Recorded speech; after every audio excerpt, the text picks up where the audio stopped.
तो हमने सिलेबस तुम अगर देखोगे सिलेबस,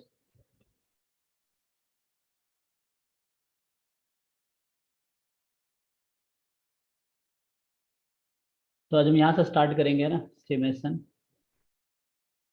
अभी सेम बुक फॉलो करेंगे क्योंकि पूरा सिलेबस पहले साहू से खत्म करेंगे, फिर कोई और बुक पे आएंगे।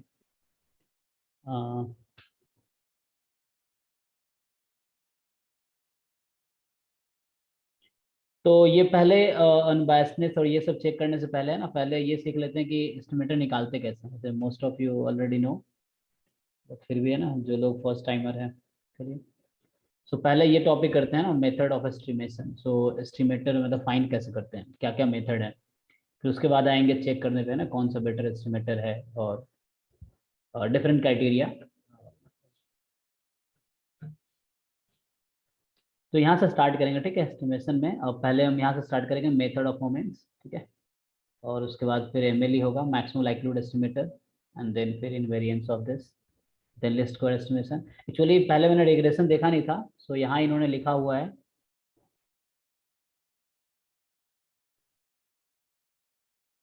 सो if you see least square estimation and its application, है ना, in simple linear regression model. So पहले मैं इतना ध्यान से देखा नहीं था। सो जैसे हर साल एक क्वेश्चन ऑलमोस्ट आते हैं, है ना, इससे पहले भी आते थे। मतलब जरूरी नहीं है बट आता है, एक क्वेश्चन मोस्टली मिल जाते हैं। सो एक्चुअली लिस्ट स्क्वायर जो एस्टिमेशन मेथड है, ये मेनली रिग्रेशन में यूज होता है। जो रिग्रेशन कोएफिशिएंट होते हैं उसके एस्टिमेटेड वैल्यू फाइंड करने के लिए। ओके, तो अभी हम यहाँ से स्टार्ट करते हैं, ठीक है। मेथड ऑफ मोमेंट, ये सब आई मीन वे है फाइंड करने के एस्टिमेटेड, है ना। सो डिफरेंट मेथड्स हैं। ऐसे एस्टिमेटर तुम कोई भी स्टैटिस्टिक्स ले सकते हो, बट कुछ स्पेसिफिक तरीका है जिससे हम उसके, क्योंकि अननोन पैरामीटर होगा तो उसकी कोई अप्रॉक्स वैल्यू या एस्टिमेटेड वैल्यू में फाइंड करनी होती है। अलग अलग तरीके हैं और अलग तरीके से अलग अलग आंसर आ सकता है ना। और you can guess according to your experience also. ठीक है, तो यहाँ से स्टार्ट करता हूँ मेथड ऑफ मूवमेंट से। तो सर हमारे चैप्टर 14 के डाउट सॉल्व करने वाले थे। हाँ, ओके ओके, यस। सो 14 में डाउट है, बताओ। पहले 14 के डाउट कर लेते हैं। 14 में एग्जाम्पल सर, फोर्थ एग्जाम्पल समझ में नहीं आ रहा, करना क्या है? एग्जाम्पल 4 मतलब 14.4। अरे ये तो इजी है। एक मिनट। सो एग्जाम्पल 4 कौन सा क्वेश्चन है? अभी मैंने तुम्हें कॉन्सेप्ट पे ध्यान देना है। ये सब एप्लीकेशन बेस्ड क्वेश्चन हो गए, तो एप्लीकेशन बेस्ड उतने नहीं आते। Application based question basic probability का आता है, लाइक बेस थ्योरम पे आएगा, ठीक है, उस सब पे आएगा। जो मतलब फर्स्ट एलिमेंट्री प्रोबेबिलिटी है उसमें आएंगे, उसमें वैसे ही क्वेश्चंस बनते हैं। इसमें इस लेवल पे नहीं आएंगे, ठीक है। तो you can leave this question. Next बताओ।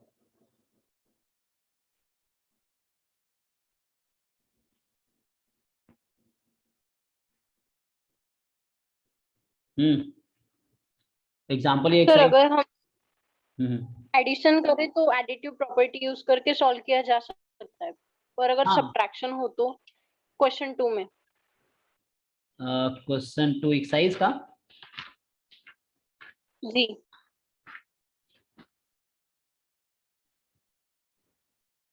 x1 x2 with a random sample of size 3 of a standard normal, this find the distribution of this। तो देखो फिर अगर, क्योंकि प्लस है तुम्हें इजीली रिजल्ट पता है कि हमें पता है कि स्टैंडर्ड नॉर्मल का स्क्वायर का स्क्वायर होता है, का स्क्वायर का एडिटिव प्रॉपर्टी हमारे पास है, राइट। ऐसा कोई सब्ट्रैक्शन प्रॉपर्टी है नहीं, तो फिर तुम्हें बहुत लॉन्ग वे में जाना पड़ेगा। तब जो एक, तो उस तरह क्वेश्चन फिर पूछे, फिर से वही है कि जो तुम्हारे पास रिजल्ट बेस्ड क्वेश्चन आएंगे, लाइक सिलेबस में है का स्क्वायर एंड रिलेटेड प्रॉपर्टीज, तो प्रॉपर्टीज पे बेस्ड क्वेश्चन पूछेगा। माइनस होगा तो फिर तुम्हें डिस्ट्रीब्यूशन निकालने के लिए वो तुम्हें तरीका पता है, वो वाला जैकोबियन। जैकोबियन वाला, तो वो उस तरह से जाना पड़ेगा, तो वो लंबा होगा। Okay sir. और क्वेश्चन 7 में उन्होंने एमजीएफ भी पूछा है और डिस्ट्रीब्यूशन भी पूछा है। एमजीएफ तो निकल जाता है, पर डिस्ट्रीब्यूशन मतलब एक्सपेक्टेशन ऑफ वेरिएंस निकालना है क्या? 7th So let x1, x2, x3, x4 be the random sample of size 4 from a standard normal population. Find the sampling distribution if possible and moment genetic function of the statistics this 2x1 x square this. Okay, what is the probability distribution of the sample? Okay, तुमने MGF find किया, probability distribution क्या होगा? अच्छा x1 x square you know, किसने solve किया इसको?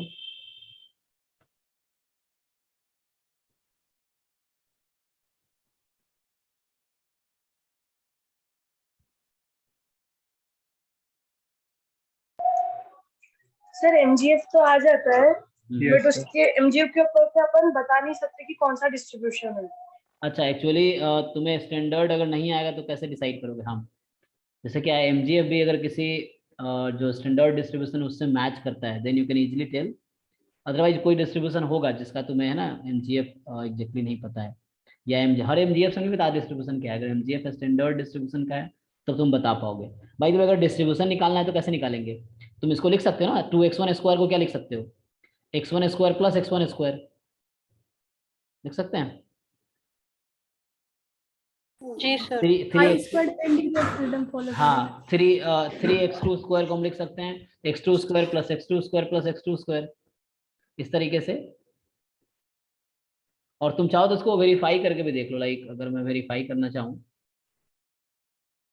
कैसा होगा? अच्छा क्वेश्चन ये है, हमने ये इस तरह क्वेश्चन किए थे शायद, अगर मान लो x है काई स्क्वायर 1 तो 2x क्या आया था? अभी प्रूफ करके देखो क्या आता है। ये क्या I रिजल्ट square 2 है. प्रूफ किया तुमने? Yes, sir. ऐसे 3x क्या होगा? I square 3. I square 3. Sure हो? तो इसको तुम उससे MGF से वेरीफाई कर लो। बताओ काई स्क्वायर 1 का MGF क्या होगा? 1 minus 2 raised to 1 minus 2t. 1 minus 2t raised to power minus, Yes. And r by 2. हाँ तो यहाँ पे हमने 1 लिया है तो -1/2 होगा, है ना? मतलब इसका n डिग्री ऑफ फ्रीडम है तो क्या होता है n/2 ना? Yes, sir. ओके तो अब क्वेश्चन ये है, अगर मैं तो यहाँ n को हमने 1 रखा है, ठीक है। तो x के लिए भी लिख रहा हूँ मैं, तो x के लिए लिख रहा हूँ तो n को मैं 1 कर देता हूँ। उसके बाद मुझे 2x का फाइंड करना है, तो क्या करोगे? इसका फॉर्मूला होता है mx ऑफ 2t, ठीक है। तो क्या होगा? t की जगह तुम ट्वाइस पुट करोगे, करोगे ना? 1 minus 4t। तो 1 माइनस 4t की पावर -12, बट ये स्टैंडर्ड फॉर्म में तो नहीं है, Exponential आएगा sir, gamma नहीं आएगा. है ना? ये कहीं नहीं आएगा, exponential आएगा. हमने इसको प्रूव किया था, सो इसका क्या होगा? चेक करो एक्सपोनेंशियल क्या होता है।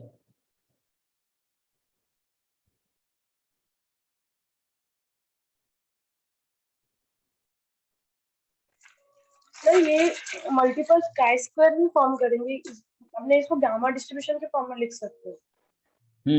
गामा के टर्म में लिख सकते हैं, राइट। तो गामा के लिए था क्या था? गामा का MGF standard 1 minus beta t raised to r minus alpha. तो गामा में हम लिख पाएंगे ना, गामा में से अल्फा की जगह है 1/2 जो मैंने फॉर्म लिया था ना शायद उसके अकॉर्डिंग, और 4 इस तरह से, बट काई स्क्वायर में नहीं होगा। ओके फिर ऐसे ही ये तुम्हारा क्या होगा? 1/2.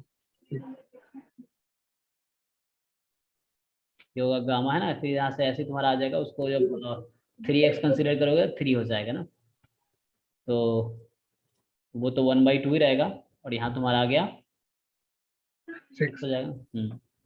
इस तरीके से। ओके तो यहाँ से तुम, तो क्वेश्चन मेरा ये है क्या 2x1 स्क्वायर को हम बोल सकते हैं गामा काई स्क्वायर 2 होगा?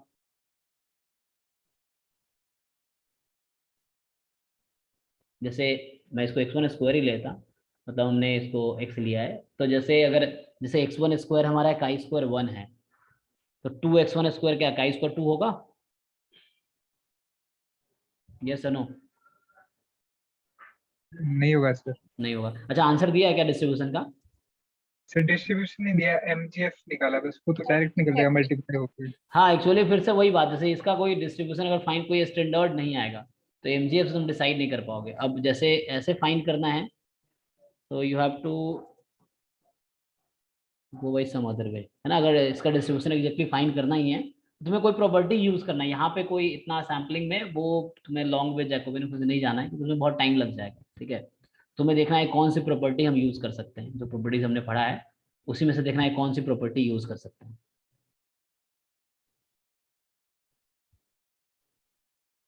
हाँ एमजीएफ तो इजिली आ जाएगा क्योंकि रैंडम सैंपल है तो उसके अकॉर्डिंग तुम डिसाइड कर पाओगे।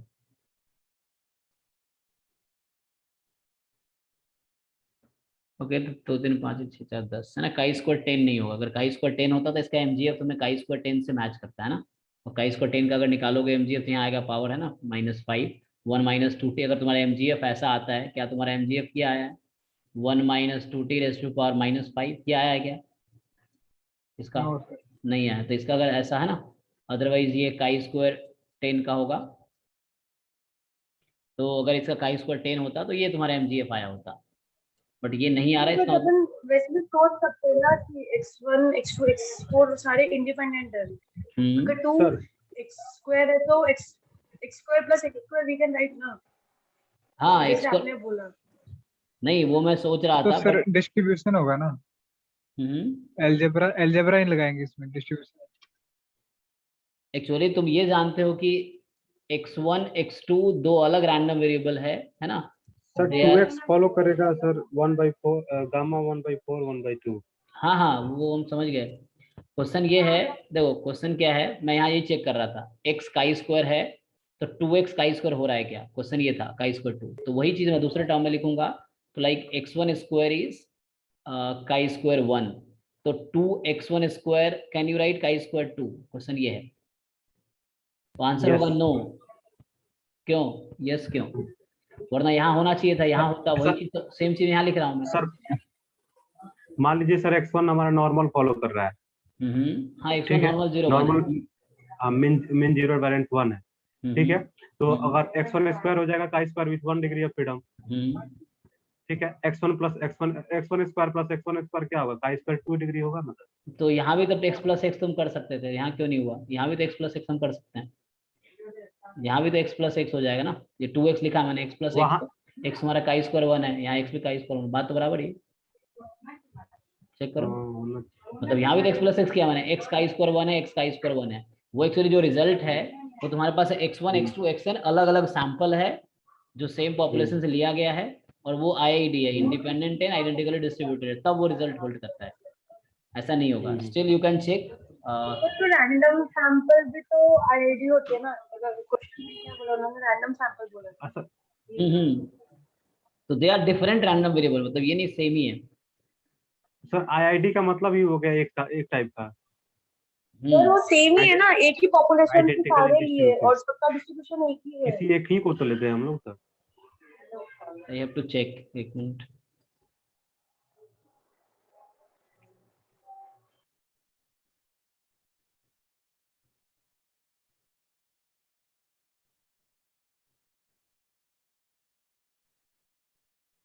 चेक करो बुक में कोई रिजल्ट है ऐसा।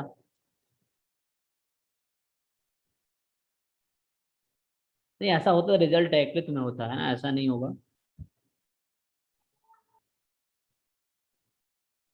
और ऐसा होता तो काई स्क्वायर 10 आंसर देता, वो आंसर क्यों नहीं देता? सो दिस इज नॉट ट्रू, है ना। सो वो डिफरेंट सैंपल के लिए होगा। तुम्हारे पास वैसा, स्टिल लेट मी चेक।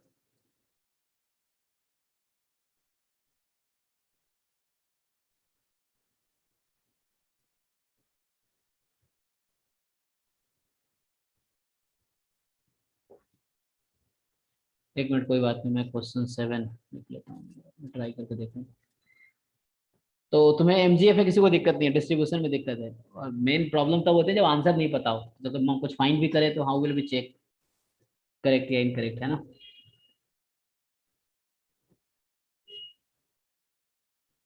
तुम लोग इस प्रॉपर्टी चेक करना। I think this is not correct, मतलब अभी तक तो मुझे यही समझ आ रहा है दिस इज नॉट करेक्ट, वरना पहले भी यूज किए होते हैं हम ऐसा। लाइक है ना, x का स्क्वायर 1 है जैसे ऊपर लिखा मैंने, या तुम ऐसे डिसाइड कर लो, वही बात है कि x1 जो है, ठीक है, जैसे नॉर्मल 0 1 है, तो ये तुम जानते हो कि x1 स्क्वायर जो होगा वो तुम्हारा का स्क्वायर 1 होगा, बट क्वेश्चन ये है कि क्या 2x1 स्क्वायर का स्क्वायर 2 होगा, ये क्वेश्चन है। सो अभी तक के मेरा आंसर नो है, बट आई विल वेरीफाई, ठीक है। सो इसको वेरीफाई करके नेक्स्ट क्लास में दोबारा डिस्कस करूंगा। अभी तक आई थिंक नो, तुम लोग भी ट्राई करना, डिफरेंट बुक में देख सकते हो, या तुम you can prove it by Yes, I yourself. will try. ठीक है, तो नेक्स्ट क्लास में इसको मैं बताता हूँ।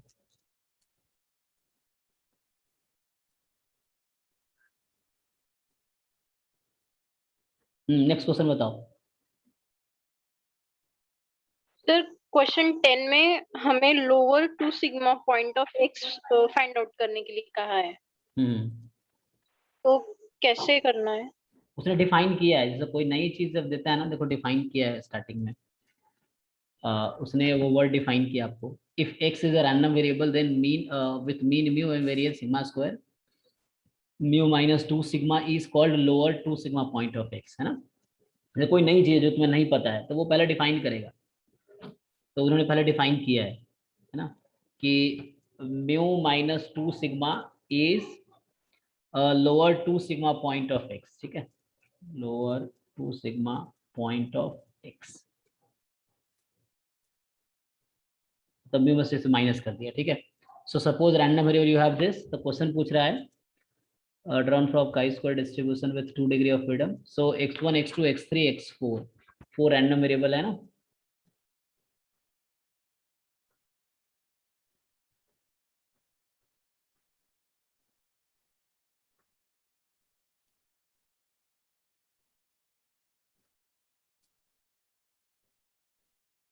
this 4 are IID chi-square 2 है, ठीक है।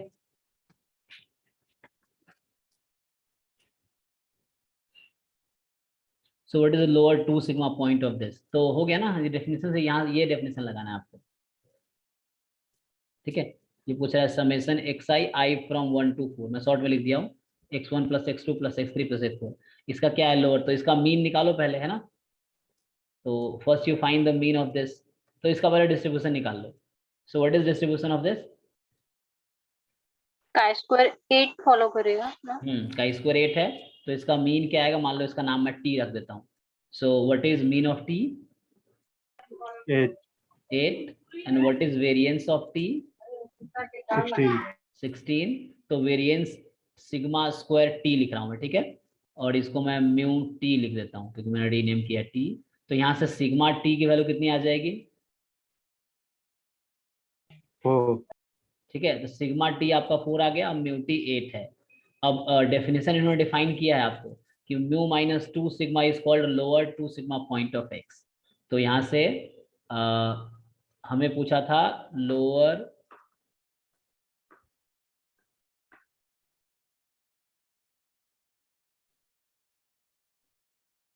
2 सिग्मा पॉइंट ऑफ टी बोल दो, ठीक है। तो इसका मतलब क्या हुआ, एक्सपेक्टेशन ऑफ टी या mu T U can right, है ना, उसके अगर टर्म में लिखो तो it is mu T minus 2 sigma T. अब फाइन कर लिया आपने, 8 माइनस 2 इंटू कितना है 4 ना, चेक करो आंसर दिया है क्या, 0 0. ना, तो आंसर जी चेक सर, कर दिए, ठीक है।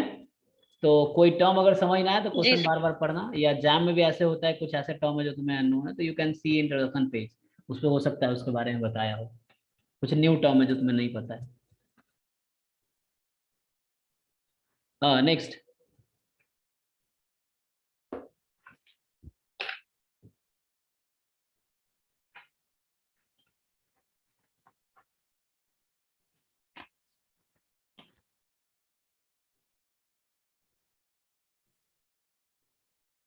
सर क्वेश्चन 14 था। Okay,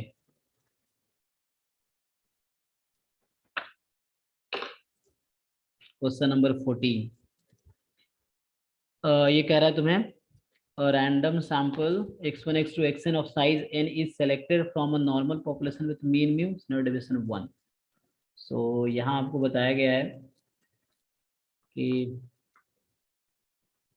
xi's are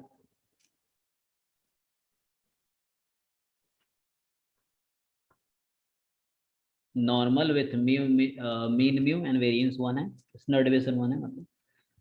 letter an addition an additional independent observation xn plus 1 is obtained from the same population. So what is the distribution of the statistics? This. So it is x n plus 1 minus mu whole square plus summation xi minus x bar whole square, ये ना, I from 1 to n. Okay, तो इसके बारे में तुम जानते हो, इसको यू कैन क्या लिख सकते हो इसको आप, ये n माइनस 1 एस स्क्वायर है ना, और सैंपल n के लिए होगा।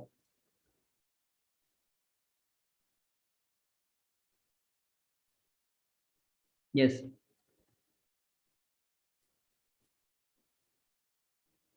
और यहाँ देखो, यहाँ से आप देख सकते हो म्यू आपका तो म्यू ही है और सिग्मा जो है 1 है, तो यहाँ मैं अपॉन सिग्मा स्क्वायर भी लिख देता हूँ तो कुछ प्रॉब्लम नहीं होगा, है ना, क्योंकि सिग्मा इज 1, तो मैं सिग्मा 1 से डिवाइड भी करता हूँ तो प्रॉब्लम नहीं होगा। So I can write it as this because S square आप सबको पता है पहले से, ठीक है ना जी, S square we already know 1 minus n summation, इसमें भी डिवाइड कर दीजिए। हाँ, आई फ्रॉम 1 टू, फर्स्ट वाले टर्म, ठीक है।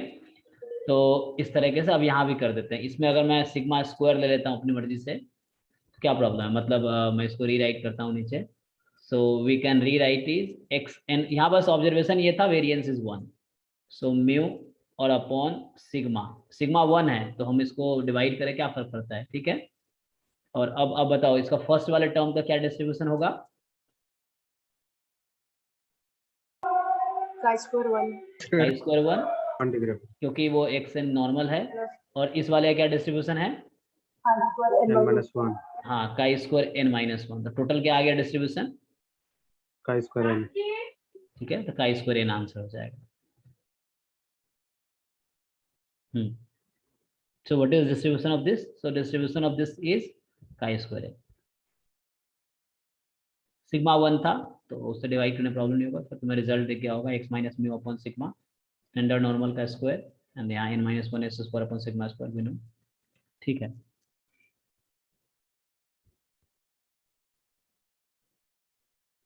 और कोई क्वेश्चन?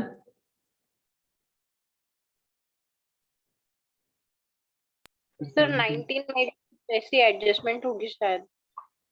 हाँ 19 है, x1 x2 17 17 भी है, चलो देखते हैं। सो xj जो है zj माइनस zj माइनस 1 है 17, तो where j is from 1 to n, z0, z1 and so on zn are IID with common variance sigma square। Okay, mean की बात नहीं किया, जो भी है मतलब डिस्ट्रीब्यूशन जिसका वेरिएंस सिग्मा स्क्वायर है, IID है तो मीन भी सेम ही रहेगा जो भी होगा, वेरिएंस सिग्मा स्क्वायर ने दे दिया, मीन म्यू मान लेंगे। So what is the variance of the random variable this, so देखो पहले तो लिखता हूं मैं xj, xj इन्होंने डिफाइन किया है zj माइनस zj माइनस 1, ठीक है, और j की वैल्यू 1 से n तक हो सकती है for all j from 1 to n, ठीक है। अब ये zi जो है, जहाँ i की वैल्यू उन्होंने कहा 0 से लेके आप n तक लो, और ये सब IID है, और जो भी डिस्ट्रीब्यूशन है पता नहीं, बट ये है कि इसका वेरिएंस जो है, मतलब कोई भी मान लो डिस्ट्रीब्यूशन है कुछ फॉलो कर रहा है, सपोज x है या इस तरह से z है, तो वहां पर z का जो है वेरिएंस या देयर IID विथ वेरिएंस जो है किसी भी एक zi का, यह है sigma square. So what is the variance of the random variable this, okay, so variance of में फाइंड करना है, सो ये x बार है ना, 1/n summation x j and j from 1 to n, ठीक है। तो पहले वेरिएंस की प्रॉपर्टी लगाओगे तो क्या होगा, 1/n बाहर आके क्या बनेगा, क्या लिखेंगे बाहर हम, 1/n square 1/n square summation of variance of xj। एक मिनट। तो यहाँ से अब एक्स आई के बारे में कुछ पता है क्या? जेड आई के बारे में पता है, ठीक है, एक्स आई के बारे में नहीं पता है, कोई प्रॉब्लम नहीं है। तो मैं एक्स आई को जेड आई के टर्म में लिख देता हूँ। अभी ऐसे ही रखते हैं वेरिएंस, ठीक है। हमने 1/n को बाहर किया है, एक्स आई के बारे में ज़्यादा इन्फॉर्मेशन नहीं है ना, सिर्फ उन्होंने जेड आई के बारे में बताया है। तो मैं एक्स आई को हटा के एक्स जे की जगह ये लिख देता हूँ, summation z j minus z j minus 1, ठीक है, and j from 1 to n। So x j को हमने रिप्लेस किया जो हमें गिवन था उससे। अब क्या है, 1/n स्क्वायर बाहर है आपका। अब जो तुम चाहो दो अलग अलग समेसन ले सकते हो, कोई प्रॉब्लम नहीं है, और एक साथ भी ले सकते हैं। तो वेरिएंस हम समेसन के अंदर जाते हैं, क्योंकि जेड आई जो है वो IID है, इंडिपेंडेंट है, तो को वेरिएंस टर्म 0 हो जाएगा।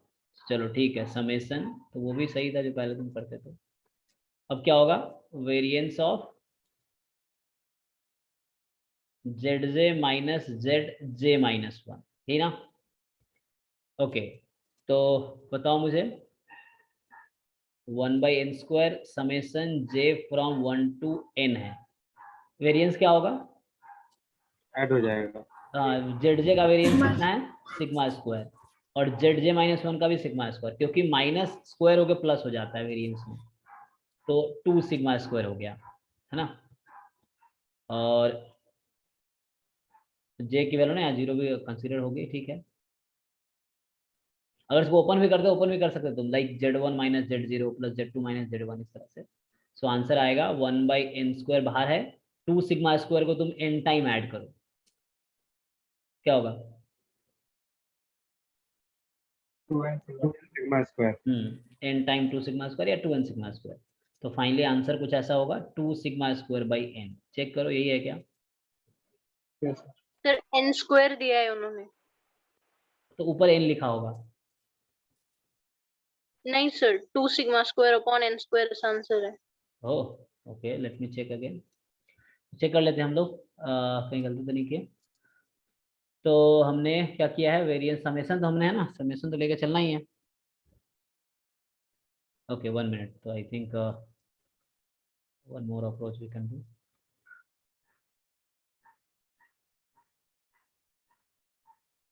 एक मिनट, थोड़ा देखते हैं ध्यान से हमने समेशन को। सो हमारे पास क्या था, मैं तो फिर से स्टार्ट कर रहा हूँ मैं सॉल्व करना। So let me check. हमें पूछा था variance of summation j from, ये वैसा तो नहीं था टेलीस्कोपिक सीरीज टाइप का। So 1/n x j, fine. वो हमने ध्यान नहीं दिया एक्चुअली। सो समेशन जे बराबर हाँ सर, 1 to कैंसिल हो n। जाएगा, उसके बाद हाँ, फर्स्ट और लास्ट टर्म बचेगा। तुम्हें देखना पड़ेगा टेलीस्कोपिक अगर होगा तो उसके हिसाब से फिर वो कैंसिल करना पड़ेगा। सो Z j minus z j minus 1, यही है ना। ऐसे में रिप्लेस किया था 1/n यहाँ पे है, तो 1/n है, 1/n को हम बाहर कर सकते हैं। सो 1/n square and variance of this. तो समेशन ओपन करते हैं, एक्चुअली हमने वो नहीं किया क्योंकि तुमने ध्यान से देखा नहीं, टर्म डिफरेंस में है। सो क्या होगा, फर्स्ट समेशन को ओपन करो, so क्या होगा, z1 minus z0, z1 minus z0, हाँ, z2 minus z2 z1, minus z1, z3 z3 minus minus z2, z2, z4 minus z3, and last में zn minus zn minus 1। zn minus zn minus 1। So you compare the pattern, actually ये हमने ध्यान नहीं दिया वहाँ पे। तो ये सब सिली मिस्टेक्स होंगी तो ये होगा ना। तो क्या हो रहा है, पेयर जो पेयर्स हैं उनमें से फर्स्ट टर्म कैंसिल हो रहा है। जस्ट सी द पैटर्न, यहाँ पे Z3 से Z3 कैंसिल हो रहा है, तो बचेगा क्या,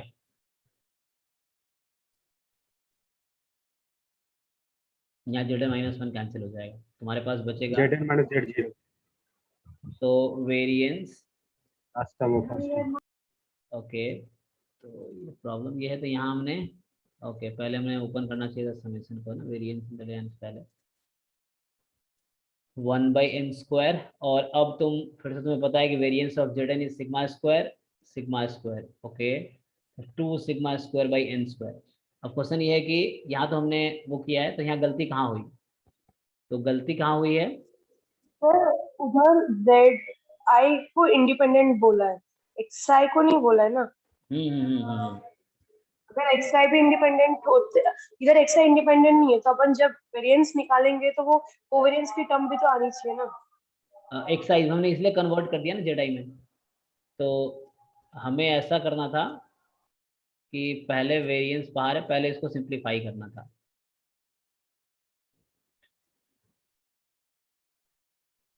एन तक है। अच्छा जेड आई जो है वो किस एक्स एक्स तुम कह रहे हो एक्स आई डिपेंड कर रहा है ना, इससे x1 होगा z2 माइनस z1। तो हाँ सर, लाइक मैंने भी पहले यही किया था, फिर मैंने बाद में सोचा कि एक्स जो आए है वो मतलब डिपेंड, मतलब कोवेरिएंस की टर्म आएगी ना, अगर अपन x1 x के टर्म में वेरिएंस ऑफ सोचेंगे तो हाँ, x1 प्लस, हाँ जैसे यहाँ से अगर हम वेरिएंस निकालते हैं, हम सोचते हैं चलो x j का पहले वेरिएंस निकाल लेते हैं। बारिश हो रही है, मैं थोड़ा विंडो बंद कर देता प्रॉब्लम समझा नहीं।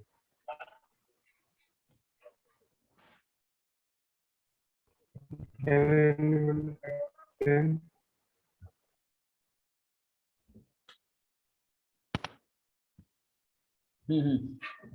सो एक्स जे एक्चुअली इंडिपेंडेंट नहीं होगा क्योंकि एक दूसरे पर डिपेंड करेंगे ना।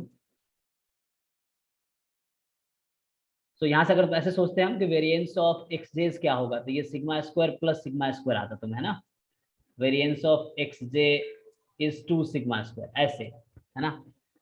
बट यहाँ पे जब ओपन सर करोगे अगर आप variance, variance of x1 plus x2 निकाल लीजिए, variance of x1 plus x2, sir अगर Z1 Z2 इंडिपेंडेंट है तो X1 X2 भी तो इंडिपेंडेंट होगा। डिफरेंस के बारे में क्योंकि ऐसा नहीं कह सकते, हमारे पास एक रिजल्ट था एक्स वाई अगर इंडिपेंडेंट है, कोई जरूरी नहीं कि एक्स प्लस वाई इंडिपेंडेंट होगा एक्स से, ये एक्स प्लस नहीं वाई सर, अगर हम जैसे X1 XJ और XK जो भी है, अगर उसको हम Z के फॉर्म में छोड़ देते हैं, उसके बाद अगर मल्टीप्लाई करेंगे तो वो तो पता है ना हमको कि उसका मतलब कोवेरिएंस 0 है। जैसे मैं तुमसे पूछूं, देखो कोवेरिएंस मेरे कहने इसका 0 है, मैं समझ रहा हूँ तुम कह रहे हैं कोवेरिएंस ऑफ हाँ जेड आई और जेड जे का 0 है। क्वेश्चन ये है कोवेरिएंस ऑफ एक्स हाँ, आई वो तो और ठीक है। एक्स जे 0 है क्या? तो उसके लिए तुम्हें ट्राई करना पड़ेगा, करके तो देख लेते इसको हैं, तुम चाहो तो ओपन हाँ, करके देख लो इसको। जैसे अगर XI हमको पता है कि जैसे XI हमको पता है कि ZI माइनस 1 होता है, हाँ हाँ ठीक है, और XJ को लिखते हैं ZJ माइनस ZJ माइनस 1, दोनों को मल्टीप्लाई करके जब हाँ कोवेरिएंस करके देखो, लगाएंगे वही तो तो कर रहा ZJ हूँ। वाला जो टर्म होगा मल्टीप्लिकेशन वाला वो 0। अच्छा एक मिनट करके देखते हैं।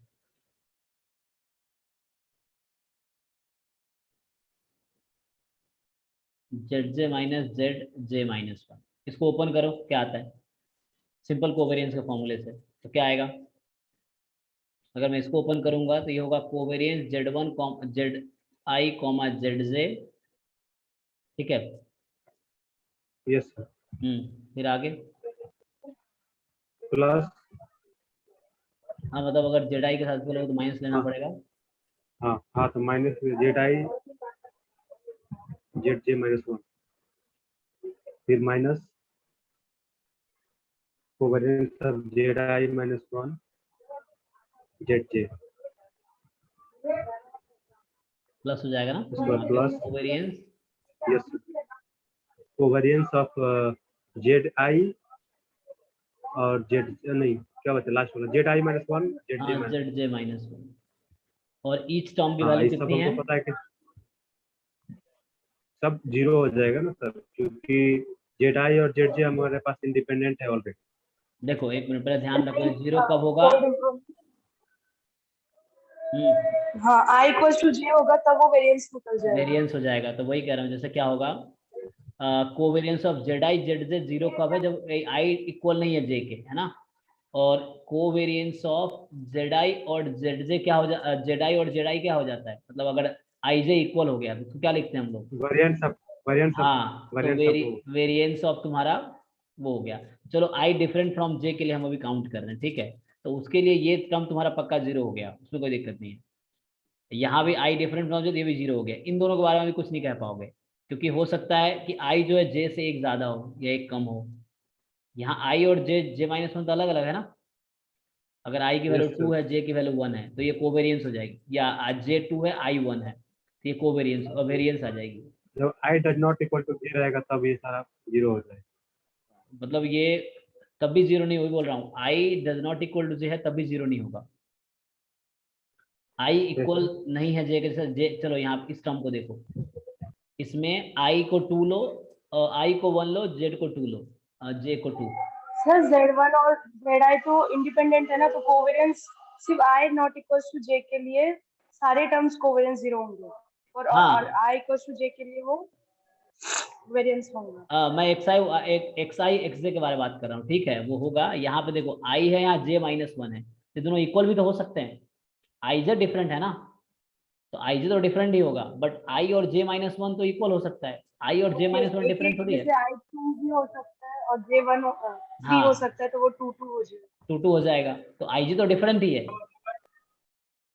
यहाँ पे इसकी वैल्यू तो वो चीज है ना। अगर मैं इसके लिए बात कर रहा हूँ, कोवेरियंस एक्स आई एक्स जे के लिए। एनीवे इसको मैं दूसरे तरीके से देखता हूँ। यहाँ गलती हमने क्या किया है, हमने पहले इसको ओपन नहीं किया है, पहले हमने वेरिएंस को वो कर लिया है, तो ये यहाँ मिस्टेक हुआ था। सो इसको थोड़ा तुम्हें ध्यान रखना पड़ेगा। So anyway let me check. अच्छा, ये जो अभी डिस्कस कर रहे थे, इसको थोड़ा मैं अलग से लिखता हूँ, क्योंकि ये पॉइंट क्या है, यहाँ बताना ये चाहता है कि जेड आई और जेड जे इंडिपेंडेंट से मतलब ये एक्स आई एक्स जे इंडिपेंडेंट हो जाएगा। एक हमने ऐसा रिजल्ट भी पहले किया था, आई थिंक एक क्वेश्चन शायद किए थे कि एक्स वाई इंडिपेंडेंट है तो एक्स प्लस वाई और एक्स माइनस वाई जरूरी नहीं इंडिपेंडेंट होगा, इस तरह से।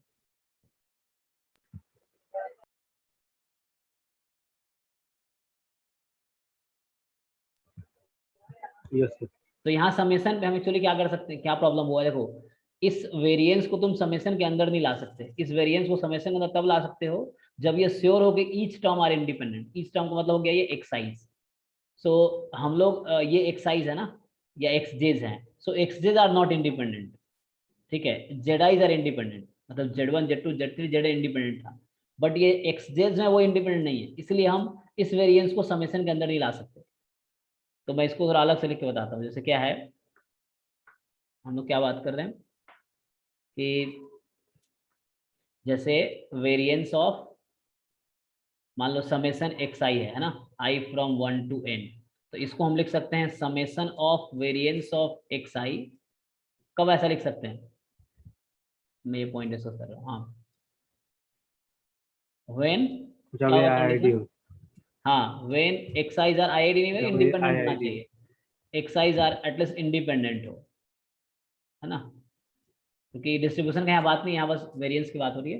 तो मतलब इंडिपेंडेंट अगर हाँ है हाँ तभी ऐसा कर पाएंगे हम। तो यहाँ प्रॉब्लम क्या था पिछले क्वेश्चन में जो है, यहाँ पे जो हमारे पास है, यहाँ एक्स जे है, मतलब वो जो एक्स जे था दे आर नॉट इंडिपेंडेंट, ये बोलना चाह रहा हूँ। ईच अदर, एक दूसरे से इंडिपेंडेंट नहीं है। जैसे फॉर एग्जांपल मैं ऐसे दिखा देता हूँ, जैसे तुम फाइंड करो कोवेरिएंस ऑफ x1 और x2 या x2 कॉमा x3, चलो ये फाइंड करके देख लेते हैं, ठीक है। तो हमारे पास इस क्वेश्चन में क्या था, xj था zj minus zj minus one, fine, ये हमें गिवन है। और ये बता रखा है कि जेड आईज आर आईआईडी, जिसका वेरिएंस सिग्मा स्क्वायर है, ठीक है। सो क्वेश्चन यहाँ पे ये फाइंड करते हैं, बताओ जी अकॉर्डिंग फॉर्मूला क्या होगा। तो इसको मैं लिखूंगा x2 की जगह, x2 की वैल्यू क्या आएगी z के टर्म में, Z2 माइनस Z1, ठीक है। और x3 की वैल्यू क्या आएगी, Z2 Z3 minus Z2। Z3 minus Z2। अब इसको थोड़ा सिंप्लीफाई करते हैं, देखते हैं क्या आता है। तो इसको सिंप्लीफाई करो, covariance Z2 Z2 Z3 minus covariance Z2 variance of Z2, Z2। हाँ, minus covariance of Z1 Z3 plus covariance of Z1 Z2, ठीक है। ओके, अब हमें पता है कि जेड आईज आर इंडिपेंडेंट, तो चलो यहाँ 2 3 है डिफरेंट है तो 0 हो गया। यहाँ 1 2 क्या है डिफरेंट है तो 0 हो गया, है ना। यहाँ 1 3 डिफरेंट है तो 0 हो गया, ये टर्म जो 0 हो गया। तो हमारा आंसर क्या आया, माइनस सिग्मा स्क्वायर। यही ना, क्योंकि कोवेरिएंस Z2 का मतलब क्या हुआ, variance of Z2, so minus of variance of Z2, तो मतलब माइनस ऑफ सिग्मा स्क्वायर जो कि नॉन जीरो है। तो इसका इसका क्या हमने प्रूफ कर दिया, एक काउंटर एग्जांपल एनफ होता है गलत कहने के लिए। तो अगर हम ये सोच रहे थे कि x i's are all independent, तो वो गलत प्रूव हो गया, एक एग्जांपल काफी है किसी को गलत कहने के लिए। इसका मतलब ये हो गया कि हम ये नहीं कह सकते कि x i are independent, so x i's are not independent, हमने ये प्रूव कर दिया एक काउंटर एग्जाम्पल से। ठीक है, तो एक्स आई इंडिपेंडेंट नहीं है, उसका एक एग्जाम्पल मेरे पास है। अच्छा, जबकि जेड आई था, तो यही हमारी यहाँ गलती हुई थी, हमने वेरीफाई नहीं किया था जब हमने फर्स्ट टर्म में समेशन को वेरिएंस को इनसाइड शिफ्ट कर दिया बिना ये सोचे कि दिस टर्म्स आर इंडिपेंडेंट और नॉट।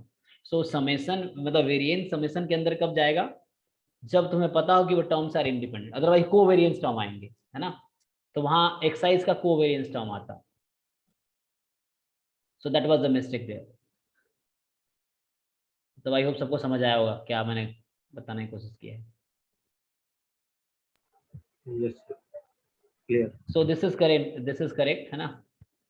तो इसमें बस you can remove this mistake. So यहाँ बस ये है कि we are not sure about this terms, है ना, तो इसलिए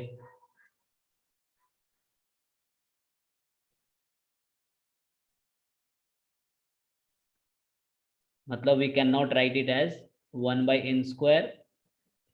अभी चलो मैं लिख देता हूँ, नेक्स्ट टर्म में लिख दूंगा नॉट इक्वल। यहाँ तक ठीक था, देखो यहाँ तक ठीक है, xj j from 1 to n, okay, तो यहाँ तक ठीक है। Now we can not write it as 1/n² summation variance of xj। xj लिखो या वही लिखो zj माइनस zj माइनस 1, बात बराबर है। तो we can not write this, why, we are not sure about xj whether independent और not, ना, तो आगे कोवेरिएंस टर्म्स आएंगे तो वो और कॉम्प्लिकेट होगा। सो ये गलती थी लास्ट टाइम, सो हमने इस तरह लिख दिया था, but we can not write, why we can not write, तो यहाँ हमारा जस्टिफिकेशन है this, because xi's are not independent, so you cannot shift variance into summation। जब इंडिपेंडेंट श्योर हो तब ऐसा कर सकते हैं। ओके, तो अब ठीक है, इसका आंसर सबको समझ आ गया होगा। तो answer is this 2 sigma square n square. या थैंक यू फॉर टेलिंग, है ना, आंसर चेक कर लिया करो, इससे क्या है, थोड़ा सा वो होता है, गलतियां कहीं हो जाती है। हाँ, नेक्स्ट क्वेश्चन क्या है, ये कौन सा था, ये 17 कर रहे थे हम लोग, ठीक है, तो ये वाला है। इससे एक चीज और समझ आ गया, देखो दो रैंडम वेरिएबल इंडिपेंडेंट है, तो इसका मतलब ये नहीं डिफरेंस होगा वो इंडिपेंडेंट होगा दूसरे से, इस तरह से एक दूसरे से मतलब, ठीक है, मतलब xi and xj are independent, then xi minus xj may not be independent to each other।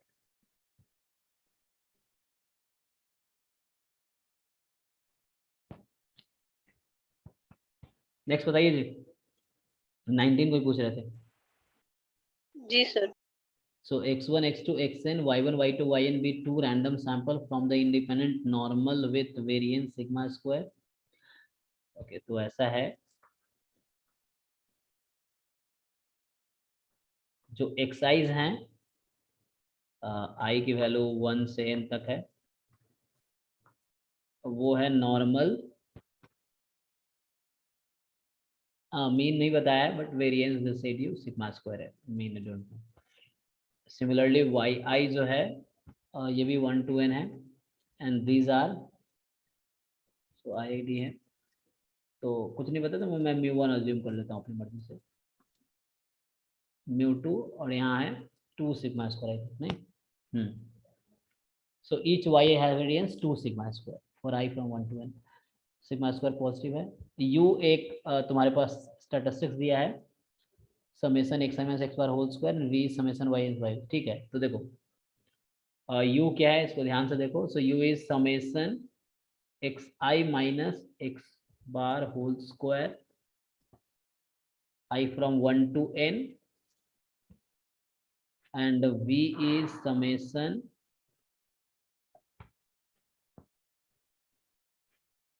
yi minus y bar whole square I from 1 to n, ठीक है। तो u को हम क्या लिख सकते हैं,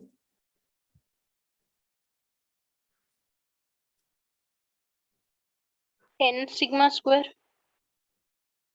n क्यों, n minus 1 s square, n minus 1 square upon sigma yes square। Sir. हाँ सिग्मा स्क्वायर अभी नहीं, अभी उस पर आते हैं, क्योंकि है ना अभी हमारे पास क्या है डेफिनेशन के हिसाब से n-1 s² ना u को, और v को क्या लिख सकते हैं, तो ये x के लिए है ना s²। ओके, तो डिस्ट्रीब्यूशन दोनों का अलग अलग है, तो you have to think little bit. तो उसको थोड़ा शिफ्ट करते हैं अभी। तो हमसे क्या पूछा है, what is the sampling distribution of statistics. Okay, चलो पहले हम वैसे काम करते हैं, अभी इसको रहने दो, सीधे वहीं से स्टार्ट करते हैं। ऐसे तुम अगर लिखोगे s² इसके लिए, तो s1² बोल देता हूँ मैं। तो डेफिनेशन में पता है सैम्पलिंग साइज n है, तो summation xi minus x bar whole square, i from 1 to n। और अगर y के लिए लिखोगे, मान लो s2 बोल देता हूँ मैं, ठीक है। सो 1/n-1 साइज सेम है, yi minus y bar whole square, i from 1 to n। Okay, तो यहाँ से तुम डिसाइड कर पा रहे हो, तो अब तुम जैसे मैं डिफरेंट कर दिया, तो अब हम इसको लिख सकते हैं, क्रॉस मल्टीप्लाई कर लो, तो n-1 s1² क्रॉस मल्टीप्लाई कर लोगे तो n-1 s2²। फाइन,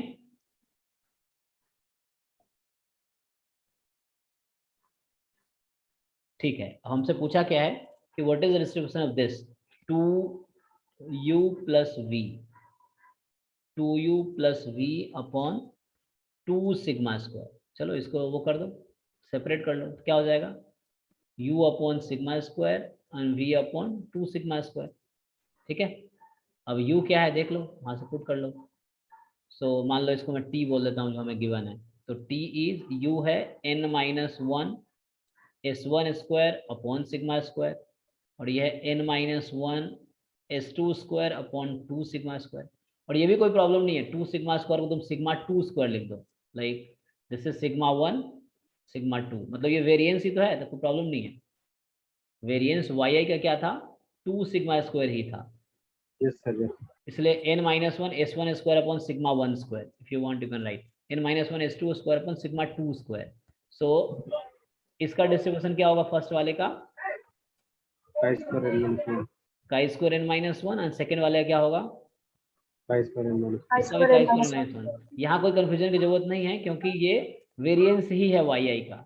तो तुम्हें अगर इसमें प्रॉब्लम हो तो you can write it as sigma 2², है ना, मतलब तुम ऐसे सोच सकते हो कि सिग्मा 2² जो था वो 2 सिग्मा स्क्वायर दिया था, और सिग्मा 1² जो था वो सिग्मा स्क्वायर ही था, कोई प्रॉब्लम नहीं है। वो 2 सिग्मा से वेरिएंस ही है s2 या yi का, तो इसीलिए अब इसको ऐड कर लो, तो we know the property, additive property of chi²। तो आंसर आ गया chi² 2n-2, है ना, n-1 प्लस n-1।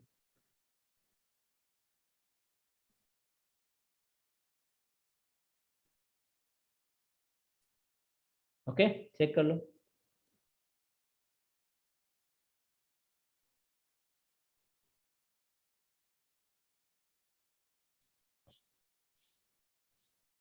इसमें कोई डाउट नहीं है तो नेक्स्ट क्वेश्चन बता सकते हो।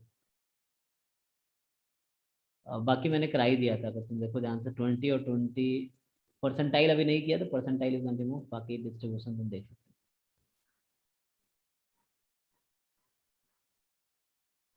तो 21 में उन्होंने कुछ पूछा ही नहीं है शायद। हो। अच्छा, वो डिस्ट्रीब्यूशन जानना चाह रहे हैं, पूछा ही नहीं।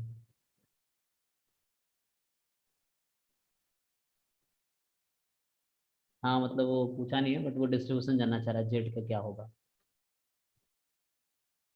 तो ये मैंने कराया था क्लास में, तुम 2 से मल्टीप्लाई करोगे तो वो हो जाएगा chi² 6/6, chi² 8/8, है ना, f6 8 आ जाएगा।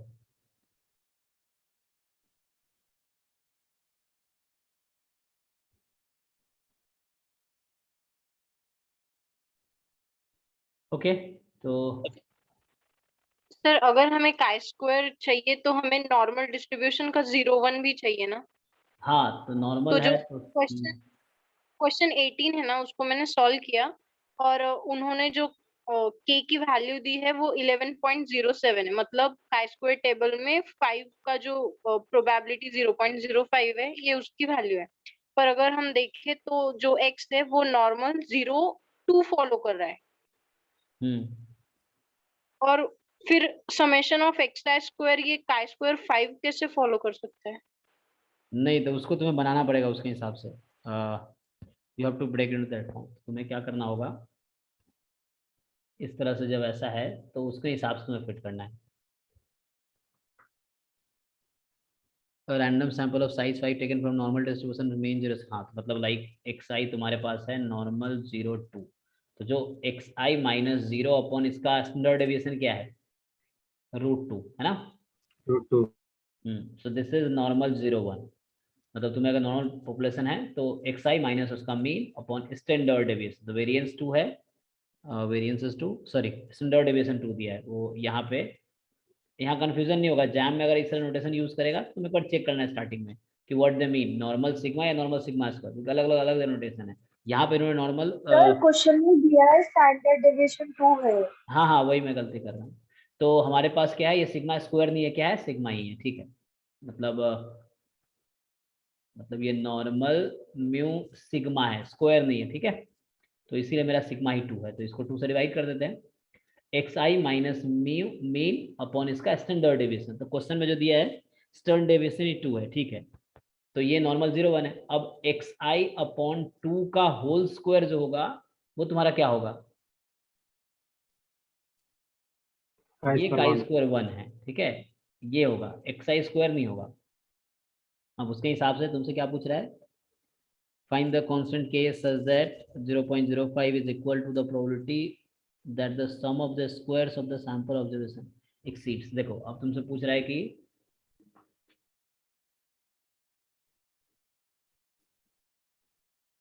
तो ये था ना ऐसा, फाइंड द कांस्टेंट के such that this is equal to 0.05, ऐसे कुछ कह रहा है ना, प्रोबेबिलिटी जो है 0.05 है।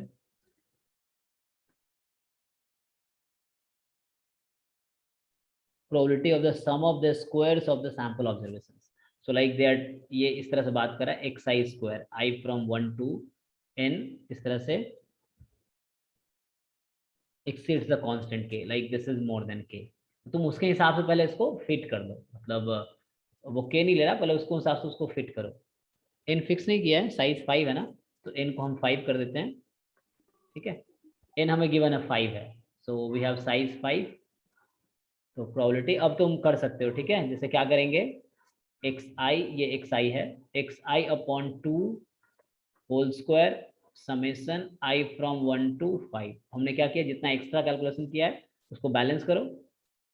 सो हमें 2 की पावर सॉरी कितना हमने किया है, 4 से डिवाइड किया ना, सो 2 स्क्वायर बाहर रखना पड़ेगा, ठीक है। यस सर 2 स्क्वायर से मैंने 2 से डिवाइड मल्टीप्लाई किया है, तो 2 स्क्वायर से ऊपर स्क्वायर है इसीलिए बैलेंस किया। This is more than k is 0.05। अब क्या होगा प्रोबेबिलिटी, अब ये जो क्वांटिटी है दिस क्वांटिटी है ना, काई स्क्वायर 1 1 1 5 बार है, 5 टर्म्स आर देयर, तो x1/2 whole square is chi square 1, x2/2 is है ना whole square is chi square 2, तो 5 टर्म है, तो ये 2 स्क्वायर को राइट में भेज दो, तो ये काई स्क्वायर 5 जो है ना this is more than k/4 आया, ठीक है। तो जो भी वैल्यू काई स्क्वायर टेबल से आ रही है वो k उसके हिसाब से फिट करो, मतलब इसको तुम CDF में ले सकते हो, काई स्क्वायर के CDF में, सो 1 माइनस आ जाएगा ना,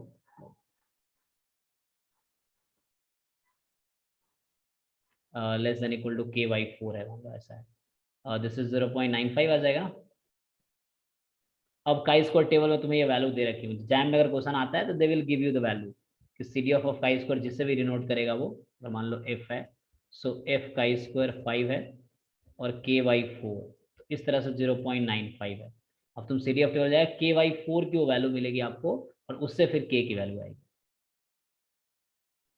ठीक है जी।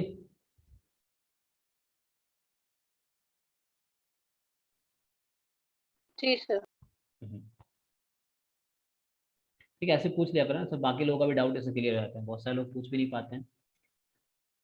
हाँ तो चलो ठीक है, तो इसमें एक डाउट रह गया वो मैं डिस्कस करूंगा, ठीक है, नेक्स्ट क्लास में। सो एक डाउट रह गया 7th में कि वो सम ऑफ काई स्क्वायर जो है सेम रैंडम वेरिएबल का है, तो भाई डबल करने पे क्या काई स्क्वायर 2 होगा, तो ऐसे हमने अभी प्रूफ किया MGF से, तो ऐसा नहीं होगा क्योंकि सेम x कोई सिंगल रैंडम वेरिएबल ऐसा नहीं होगा, वो अलग अलग सैंपल के लिए करेक्ट है, तो रैंडम वेरिएबल के।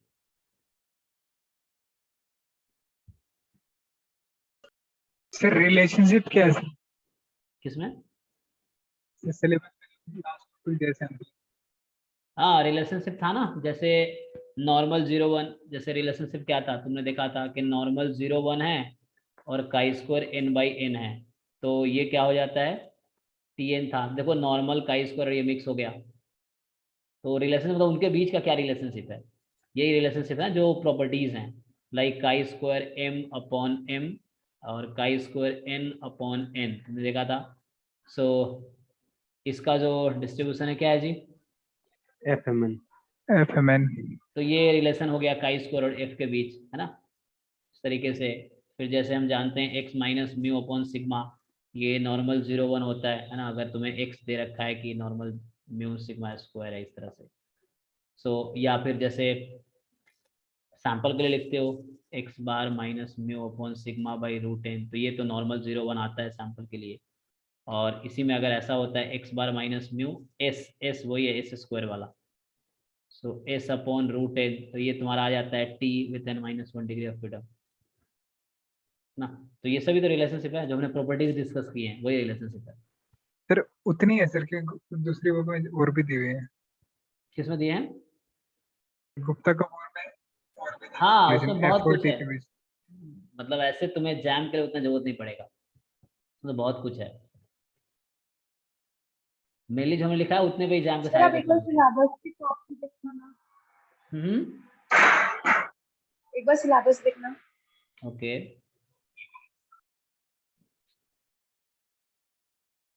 हाँ ये रहा सिलेबस। सर उसमें देखो last line relationship between T F and chi square distribution, मतलब उन तीनों का रिलेशन। ओके तो क्या है बताओ?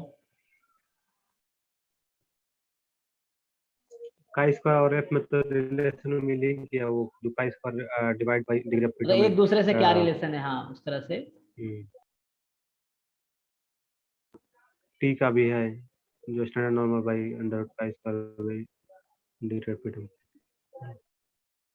अच्छा अभी हम इसको फॉलो कर रहे हैं साउ, तो हम इससे एक्स्ट्रा हम कुछ नहीं कर रहे, अभी यही कर रहे हैं।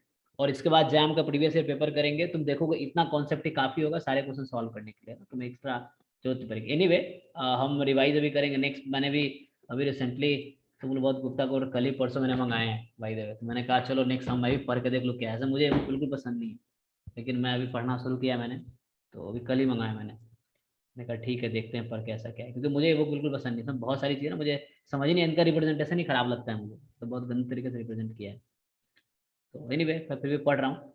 तो अभी नेक्स्ट रिवीजन जब करेंगे, अभी इसके बाद मैं प्रीवियस ईयर पेपर कराऊंगा, तो तुम्हें इसमें समझ आ जाएगा कि हमने जो कॉन्सेप्ट किए हैं उससे सारे क्वेश्चन होते हैं या नहीं होते हैं, देन उसके बाद देखेंगे। तो एक बार रिवीजन भी होगा उसके बाद, so will see that sir कैसा एक रहेगा। सर ये डबल एक्सपोनेंशियल क्या होता है सर, आपने कराया नहीं, सिलेबस में है। डबल एक्सपोनेंशियल, अच्छा कहाँ है ऐसे? लाप्लास डिस्ट्रीब्यूशन, हालांकि सिलेबस में नहीं होगा। यहाँ नहीं में होगा लिखा सर, हुआ है सर, चेक करो कहाँ पे, स्टैंडर्ड है।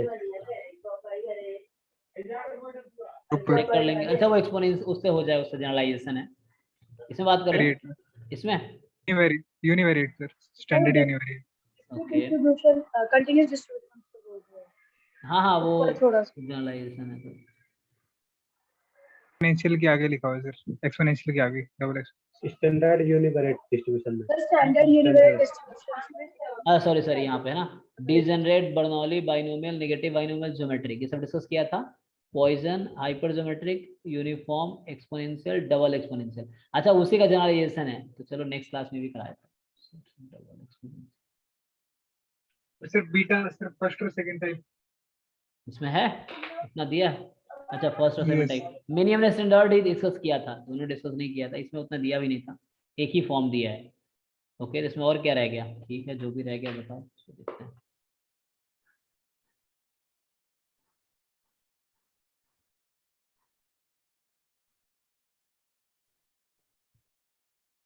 और कुछ रह गया, एक तो क्वेश्चन रह गया, ठीक है। मल्टीवेरिएट डिस्ट्रीब्यूशन में आपको कोई टॉपिक नहीं पूछा है? हाँ मल्टीवेरिएट में कुछ था नहीं ऐसे खास, है ना, तो लाइक चेक कर लो सिलेबस, ध्यान से करो सिलेबस और प्रीवियस पेपर, ये दो चीजें बहुत अच्छे से तुम्हें मतलब समझ होनी चाहिए उसकी, लाइक सिलेबस में क्या क्या है, उसमें कोई टॉपिक ना छूटे, और प्रीवियस ईयर पेपर तुम करने लायक हो, मतलब खुद को उससे बेटर बनाओ, लाइक बेटर इन सेंस कि उस तरह क्वेश्चन आए तो तुम्हें टिप पे तुम्हारे होने चाहिए कि उसके कॉन्सेप्ट एटलीस्ट उस टाइप के क्वेश्चन आते हैं। तो सिलेबस और प्रीवियस पेपर देखते रहो, जो भी चीज़ें रह गई हैं तो हम डिस्कस करेंगे, ठीक है। सर कॉची डिस्ट्रीब्यूशन भी रह गया। कॉची तो स्टैंडर्ड में डिस्कस किया होगा, और बाकी जनरलाइज फॉर्म डिस्कस नहीं किया हो सकता है, स्टैंडर्ड सर हमने उसका डिस्कस किया होगा। प्रॉपर्टीज वगैरह। प्रॉपर्टी बोला है, their properties inter relation limiting, वो तो बुक देखो उसमें समझ आ जाएगा, ठीक है करके देखो ऐसे, बाकी होता है तो क्वेश्चन ऐसे ऐसे इस बार थोड़ा सा चेंज भी है, थोड़ा सा न्यू होगा, क्योंकि पहले ना, एक तो पहला चेंज ये, पहले 60% स्टैट्स आते थे, अब 70% आएंगे, तो स्टैट्स का वेटेज बढ़ा है, तो इससे तुम्हें स्टैट्स वालों को फायदा है। और बाकी कुछ सिलेबस में भी कुछ टॉपिक्स ऐड हुए हैं, तो उसको देखेंगे, ठीक है, क्योंकि मेरे भी लर्निंग है, क्योंकि लास्ट टाइम हमने जब पढ़ाया था तो पुराने सिलेबस से पढ़ाया था, तो इस बार बहुत सारी चीज़ें नहीं है, तो मुझे भी सीखने को मिल रहा है, मतलब भूल जाते हैं ना चीज़ें, प्रैक्टिस में नहीं है तो वो चीज़ें। ओके, तो अभी क्या करूँ?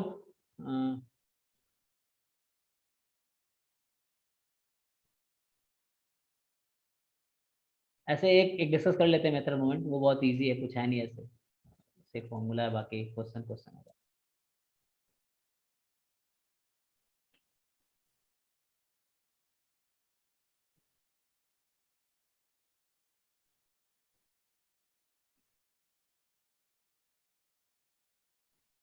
तो 14 में ठीक है ना, 14 के ऑलमोस्ट सारे क्वेश्चन होगा, जिन लोगों ने एक्सरसाइज नहीं किया एक बार और कर लेना, और कोई डाउट हो तो वी कैन डिस्कस अगेन, कोई प्रॉब्लम नहीं है, या उससे पहले भी जो डाउट होगा 1 to 14 चैप्टर हमने किए हैं।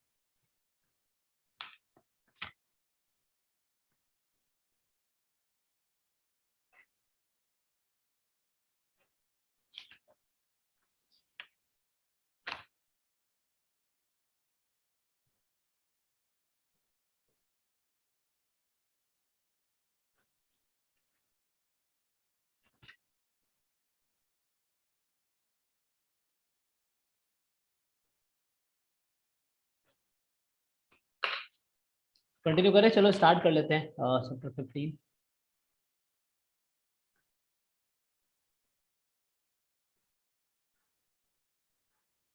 तो इसमें मेनली ये डिस्कस करता है मेथड, है ना, मेथड टू फाइंड एस्टिमेटर। तो क्वेश्चन ये है मेरा पहले कि व्हाट इज एस्टिमेटर, और एस्टिमेटर कैसे डिफाइन करते हो तुम लोग? How will you define?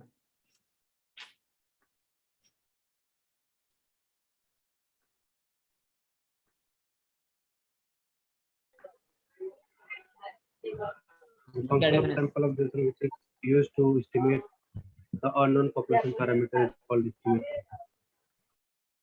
जैसे क्या है, कोई अननोन पैरामीटर होता है तो उसकी वैल्यू एग्जैक्ट तो पता नहीं है तुम्हें उसको एस्टिमेट करना होता है ना, मतलब you have to find approximate value, या अगर तुम्हें कुछ ऑब्जर्वेशंस गिवन है तो उस ऑब्जर्वेशन के बेस पे you have to find there approximate value.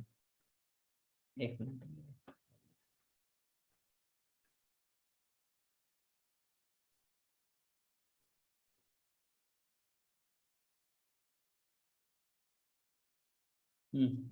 दोबारा रिपीट करो, क्या बोला, सुना नहीं। The function of sample observation which is used to estimate the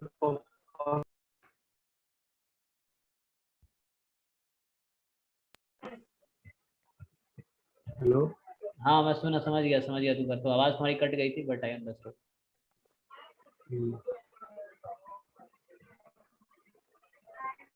बोलिए सर। हाँ मैं समझ गया, को लिखता हूँ मैं, थोड़ा ये पेन का प्रॉब्लम है, तो let me solve it.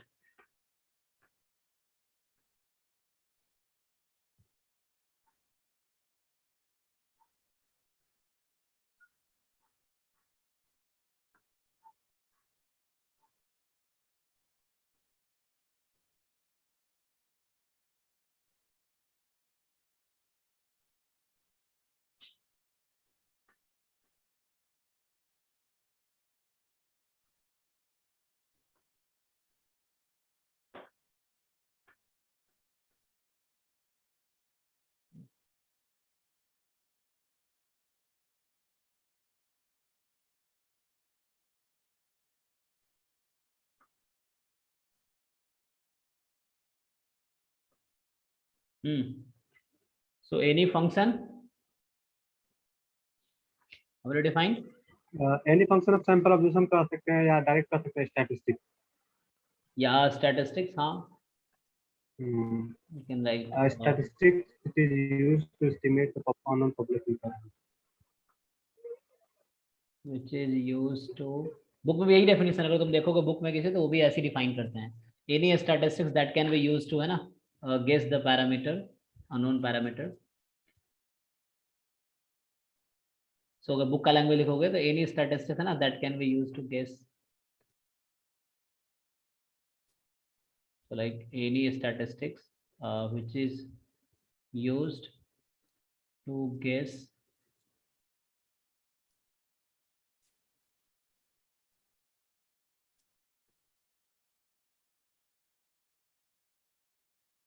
The parameter, जो भी पैरामीटर अवेलेबल, लाइक अगर इन जनरल हम थीटा यूज करेंगे, so is called estimator,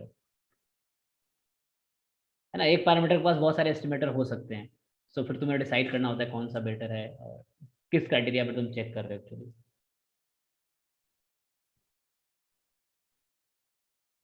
statistics तुम लोगों को पता ही है ना, so function of random variable free of parameter, है ना, मेरे ख्याल से पैरामीटर नहीं होगा। तो एक्चुअली मेन हमें क्या फाइंड करना है, देखना है आज, मेथड टू फाइंड एस्टिमेटर्स। तो अभी तुमने सिलेबस देखा है, सिलेबस में मेनली इन्होंने 3 नाम लिए हैं ना, so like if you see in the syllabus, तो मेनली क्या है,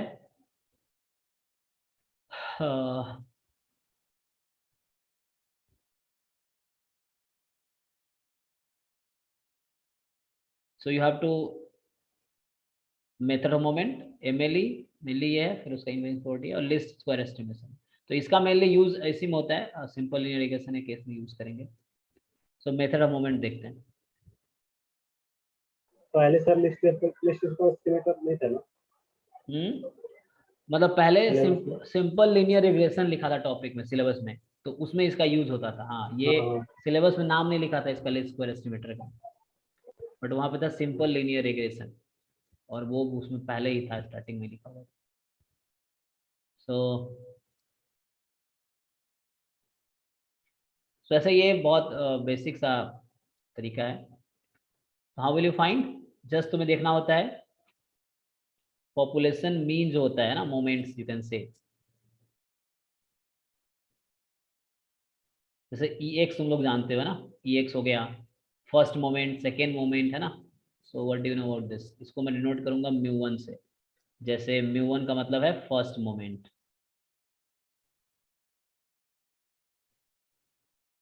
पॉपुलेशन मतलब जिस भी पॉपुलेशन दिया उसका तुम्हें डिस्ट्रीब्यूशन पता होगा तो उससे तुम फाइंड कर सकते हो।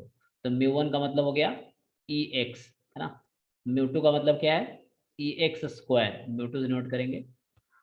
μ3 का मतलब EX cube and so on, ठीक है, यही नोटेशन है।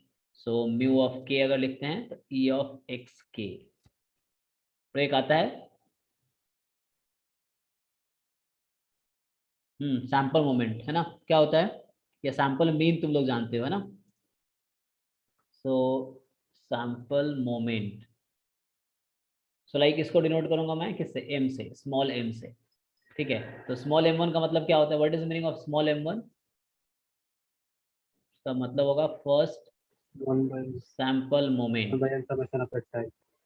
1/n summation xi, i from 1 to n।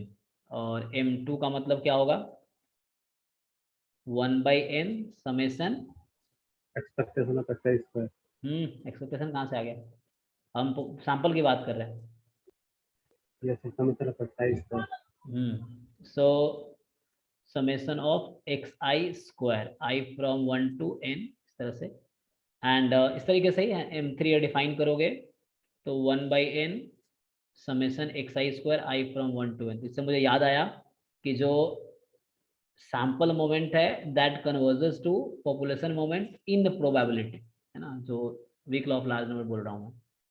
तुम लोग मोस्टली ये जानते हो ना, x bar converges to EX या मीन, बट उसमें आगे जनरलाइज भी कर सकते हो कि जो मैंने कहा, जैसे m1 converges to μ1 in probability, m2 converges to μ2 in probability, इससे पहले बताया भी होगा, जहाँ में आया भी है क्वेश्चन इस पे। m3 जो है that converges in probability to μ3, मतलब जो ये सैंपल मोमेंट्स है that converges to population moment in probability, क्योंकि weak law of large number है।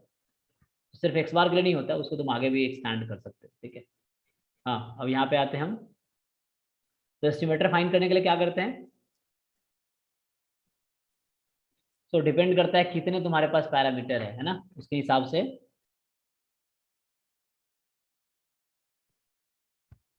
जैसे एक ही पैरामीटर, उसका एस्टिमेशन कैसे फाइंड करोगे, if you have only one parameter, if मान लो जो भी तुम्हें दिया है सैंपल, उसमें एक ही पैरामीटर है उसके पीडीएफ में यहाँ से, सो हाउ विल यू फाइंड,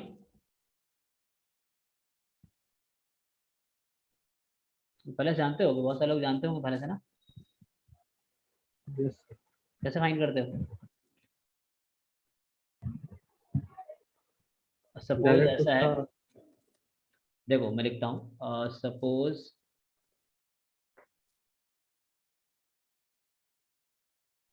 ऐसा x1 x2 xn be random sample from a population with PDF f of, देखो यहाँ से लिखा होगा x थीटा मान लो, तो इसका मतलब क्या है कि ये थीटा इसमें पैरामीटर है, या कुछ बुक में ऐसे लिखता है, तो बात वही है कि थीटा इस पैरामीटर है, x यहाँ x एक्चुअली वेक्टर है, x जो लिखा हुआ है ना x1 x2 x3 इस तरह से। अच्छा अभी तो मैं ऐसे सिंपली लिख रहा हूँ, तो उसमें बाद में वेक्टर पे आएंगे, अभी simply I am writing this small x as the PDF में जो x होता है इस तरह से, क्योंकि पॉपुलेशन का मैं वो लिखा हूँ पीडीएफ। सो क्वेश्चन ये है, इसमें एक थीटा है, so how will you find, then method of moments can be obtained,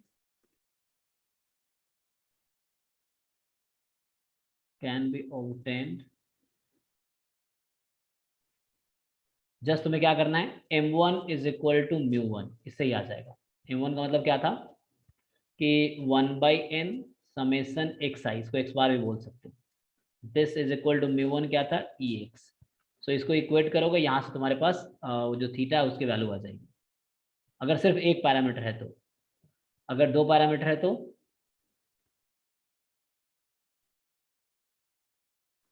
if PDF contains 2 parameters, तुम्हारे पास दो पैरामीटर है तो यू नीड 2 रिलेशंस, तो उसके लिए तुम्हें क्या जरूरत पड़ेगा, you have to put m1 is equal to μ1 and m2 is equal to μ2, ठीक है, ये पुट करने की जरूरत पड़ेगी।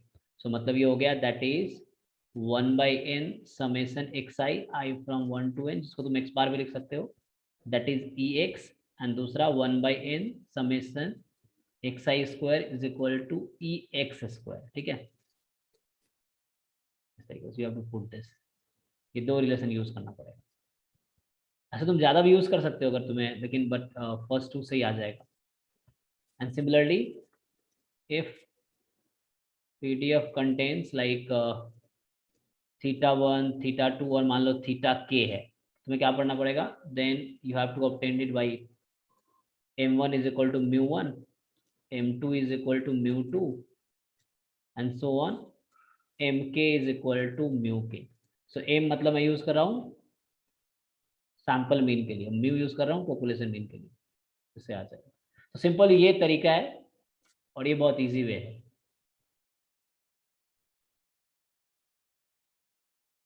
किसी को डाउट है इसमें, तो बहुत सिंपल है, बस तुम्हें याद रखना है तो तुम्हें इक्वेट करना है मोमेंट को, है ना, नाम ही है मेथड ऑफ मोमेंट, तो पॉपुलेशन मोमेंट और सैंपल मोमेंट को इक्वल करना है, मोमेंट मतलब मीन एक्चुअली,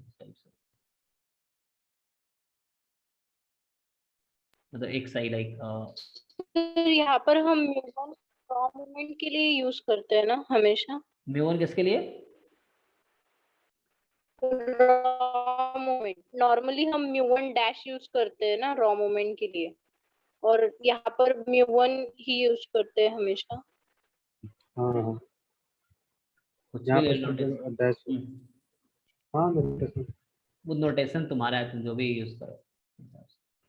मेरे हिसाब से इसमें इसने ऐसे ही लिखा है ex स्क्वायर ex क्यूब, इस तरह से इसने लिखा है, इसमें क्या लिखा है, हाँ इसका नोटेशन थोड़ा अलग है, बुक में देखोगे तो इन्होंने ऐसे लिखा है capital M1 is equal to, वो नोटेशन तुम अपने हिसाब से लिख लो, कोई फर्क नहीं पड़ता है, आंसर सेम आएगा, ठीक है।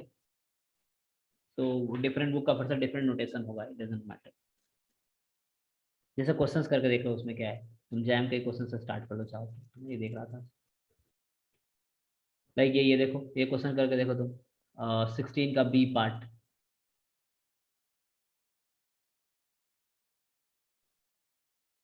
ये वाला पार्ट करके देखो, तुम्हें कुछ समझ आया हो डेफिनेशन से तो।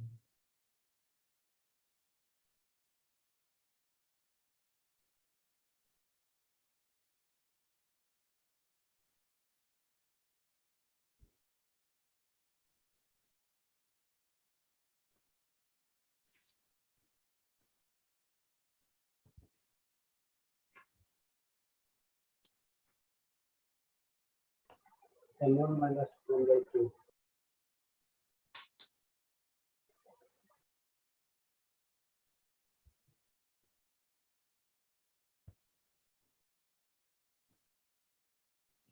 क्या बोले?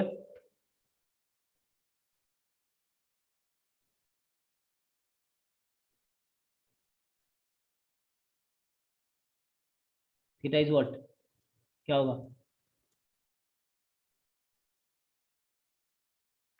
N1 के फॉर्म में आएगा, मतलब x1 x2 एक्साइज में आएगा ना, इस तरह से कुछ। 2 times x bar. बार माइनस 1/2, क्योंकि स्टैटिस्टिक्स है ना, एक्साइज के फॉर्म में आएंगे। x bar minus 1/2। तो सबसे पहले क्या करो इसमें, x1 x2 x3 random sample from discrete distance with PDF this, तो मैं इसको इधर लिखता हूँ। तो लाइक इसको एग्जांपल के तौर पे लो। तो तुम्हारे पास एक सैंपल है x1 x2 xn, है ना, आर रैंडम सैंपल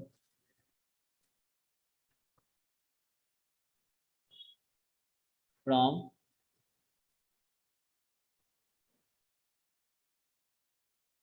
डिस्ट्रीब्यूशन, तुम्हें इस तरह दे रखा है प्रोबेबिलिटी, ये तुम्हें डिस्ट्रीब्यूशन दे रखा है पॉपुलेशन का। So x is equal to theta, तो दिस पीएमएफ कंटेन्स थीटा, ठीक है ना, थीटा को एस्टिमेट करना है। तो 1 माइनस थीटा अपॉन 2 एंड 1 पे कितना था, 1 अपॉन 2 और 2 पे है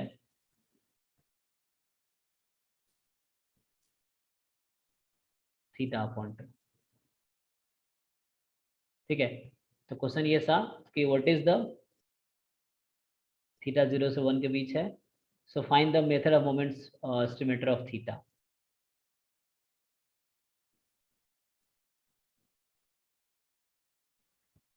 सो क्या करोगे, जैसे मैंने जो नोटेशन यूज किया, m1 का मेरा मतलब था x बार से, है ना, 1/n summation xi I from 1 to n, और यू कैन राइट x बार, कोई प्रॉब्लम नहीं।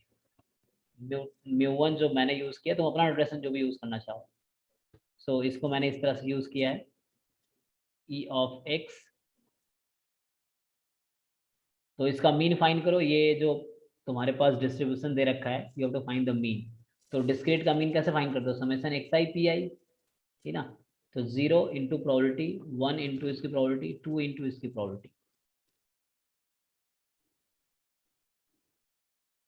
सपोर्ट कर लो, 0 इंटू दिस 1 इंटू हाफ हो जाएगा, पहला 0 हो गया तो लिखा नहीं।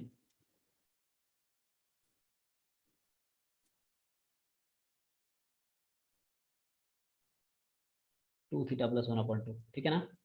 अच्छा, इसको क्या करना है, हमें फाइंड करना था मेथड ऑफ मोमेंट, है ना, method of moment estimator.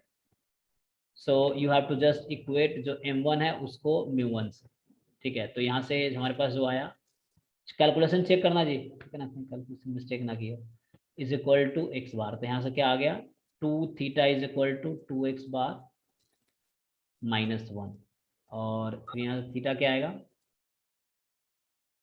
x bar minus 1/2। मतलब वैसे अगर करो तो ठीक है, पर होल अपॉन नहीं लिखोगे तो इस तरह से।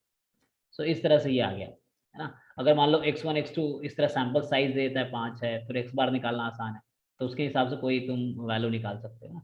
अगर ऑब्जर्व्ड वैल्यू हमें पता है x साइज का, जैसे ना एस्टिमेट अगर दिया, एस्टिमेट क्या वर्ड यूज होता है, जैसे एस्टिमेटर की वैल्यू दे रखी है तुम्हें, सो उस केस में तुम इसकी थीटा की वैल्यू भी निकाल पाओगे। तो आई थिंक ये ठीक है। इसमें किसी को डाउट है अभी? सिंपल तुम्हें क्या करना है, mean, population mean, sample mean equate करना है। फर्स्ट लिखा हमने, first moment and first moment, population का भी और सैंपल का भी। ओके, नेक्स्ट क्वेश्चन देखो।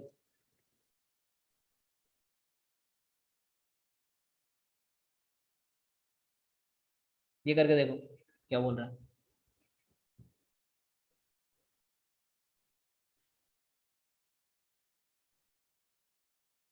x1 x2 xn with a random sample from a uniform distribution over interval theta to theta.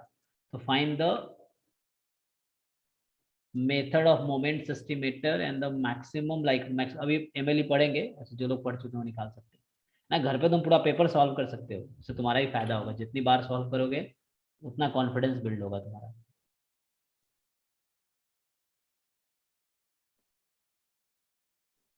तो अभी सिर्फ method of moment estimator find करो।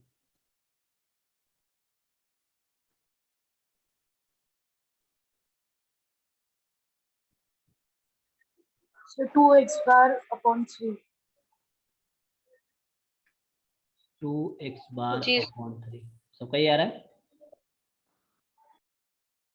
जी सर। ओके, मैं यहाँ लिखता हूँ। Yes sir, same.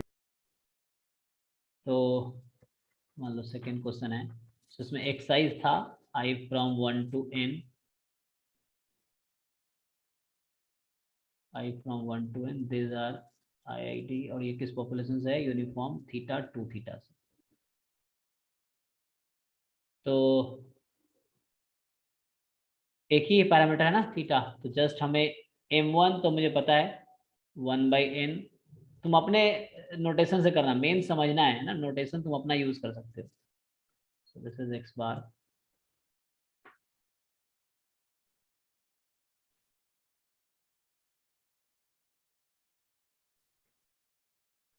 ओके, और μ1 हमें पता है mean of the population. So what is the ex, क्या आता है यूनिफॉर्म अल्फा बीटा में?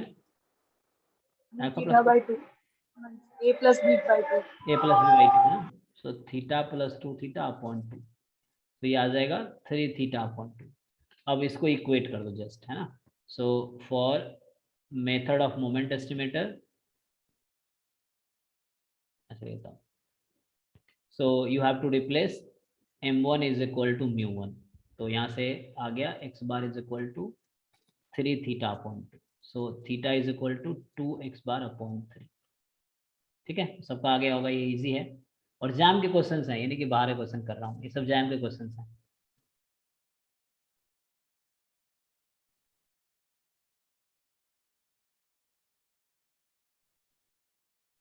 Try this.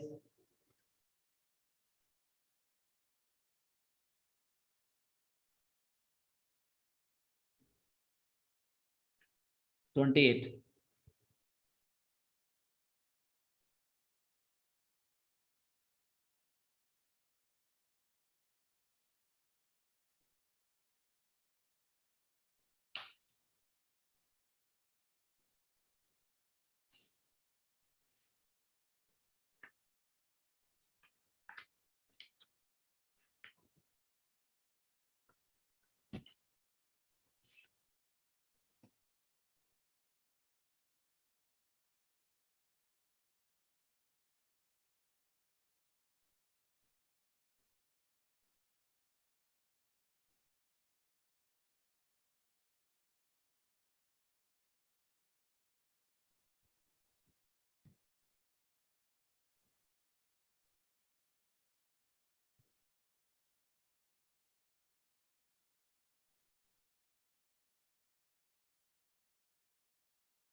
C option.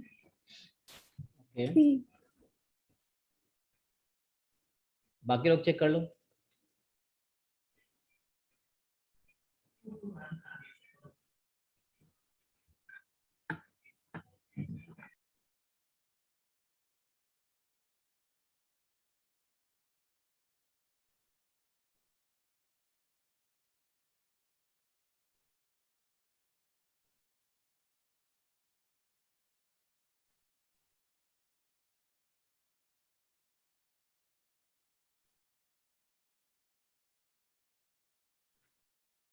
EX कितना आया तुम्हारा?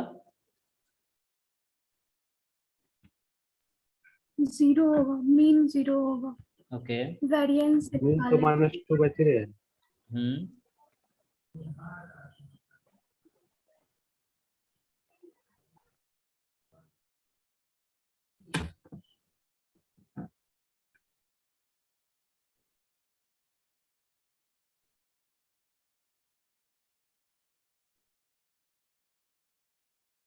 इसका आंसर की भी अवेलेबल होगा क्योंकि ये 2018 का है तो we can search answers.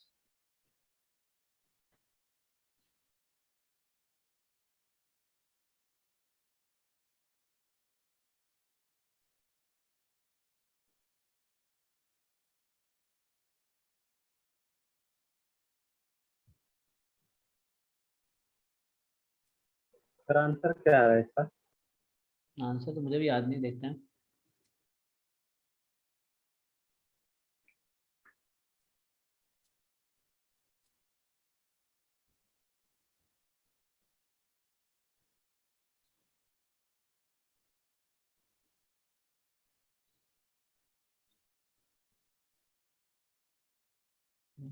क्या है क्वेश्चन नंबर 28?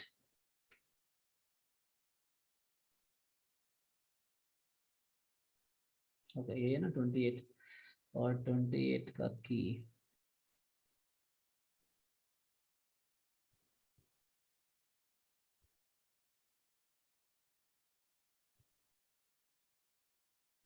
ओके, 28 क्वेश्चन ये है ना, option is B. Yes sir, मेरा मान तो आ रहा है। ठीक है, ऑप्शन बी करेक्ट है। Key is B and Yes, section sir. MCQ type.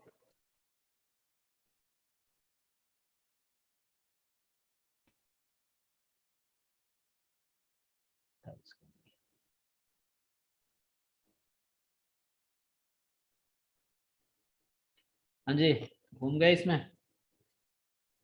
Concept वही है, नहीं जैसे सर, जब जब एक फेल हो रहा है first moment, then you try for the second moment. Okay, मैंने बताया कि अगर फर्स्ट मोमेंट फेल हो गया मतलब it is not giving you theta, क्योंकि मुझे थीटा की वैल्यू चाहिए। तो अगर फर्स्ट मोमेंट में थीटा नहीं दे रहा तो यू कैन गो ऑन, है ना, तुम आगे भी यूज कर सकते हो।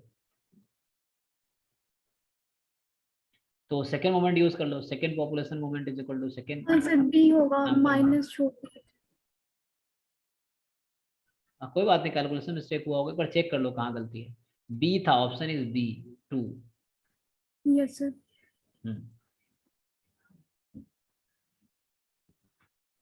बाकी लोग?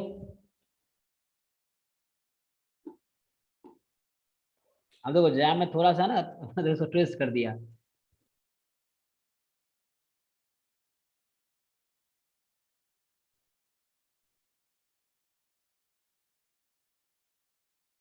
What is answer? सिर्फ एक लोगों ने आंसर बताया।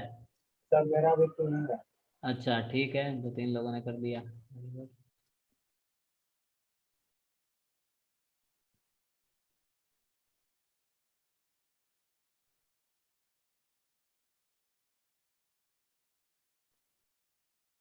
चलो सॉल्व करते हैं।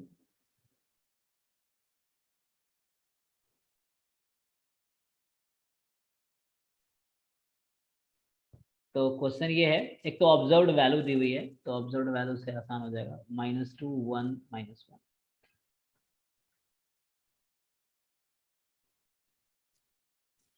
है ना, ये ऑब्जर्व्ड वैल्यू है जिसको बाद में यूज करेंगे at last. and observed value of a random sample of size 3 from the discrete distribution with PMF this। तो PMF है probability x is equal to small x, this is 1/2 theta plus 1। जरा observe करना ध्यान से, x की value कहाँ से start हुई है? माइनस थीटा से।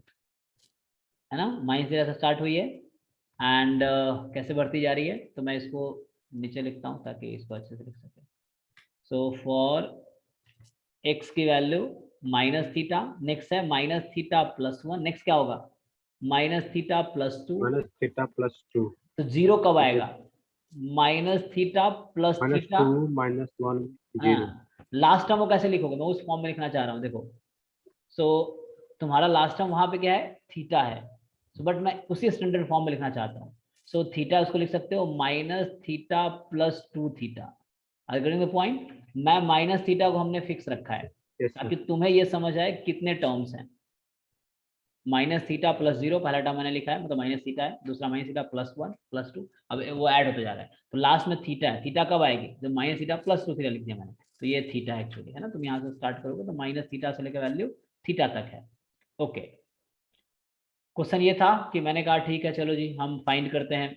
तो हमें तो m1 जो मैंने नोटेशन लिया वो तो हमें पता है x बार है ना, उसमें कोई दिक्कत नहीं है, 1/n समेशन xi।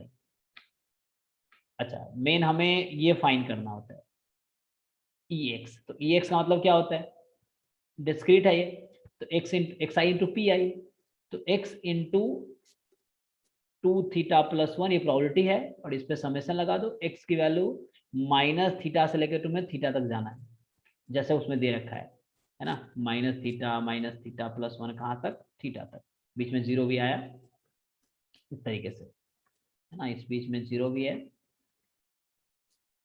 और लास्ट में थीटा है।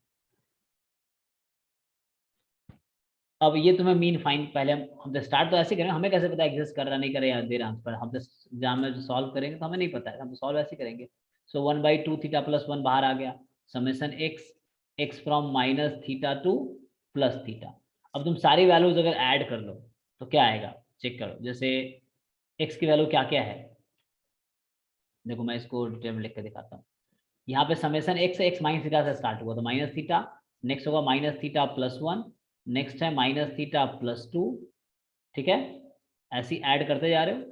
सो जब जीरो है मतलब माइनस थीटा प्लस थीटा, मैं फिर से लिख रहा हूँ, जीरो को लिख रहा हूँ minus theta plus theta, and इस तरह जाओगे लास्ट टर्म जो है तुम्हारा थीटा, तो वो है minus theta plus 2 theta actually, so that you can count the term easily, है ना।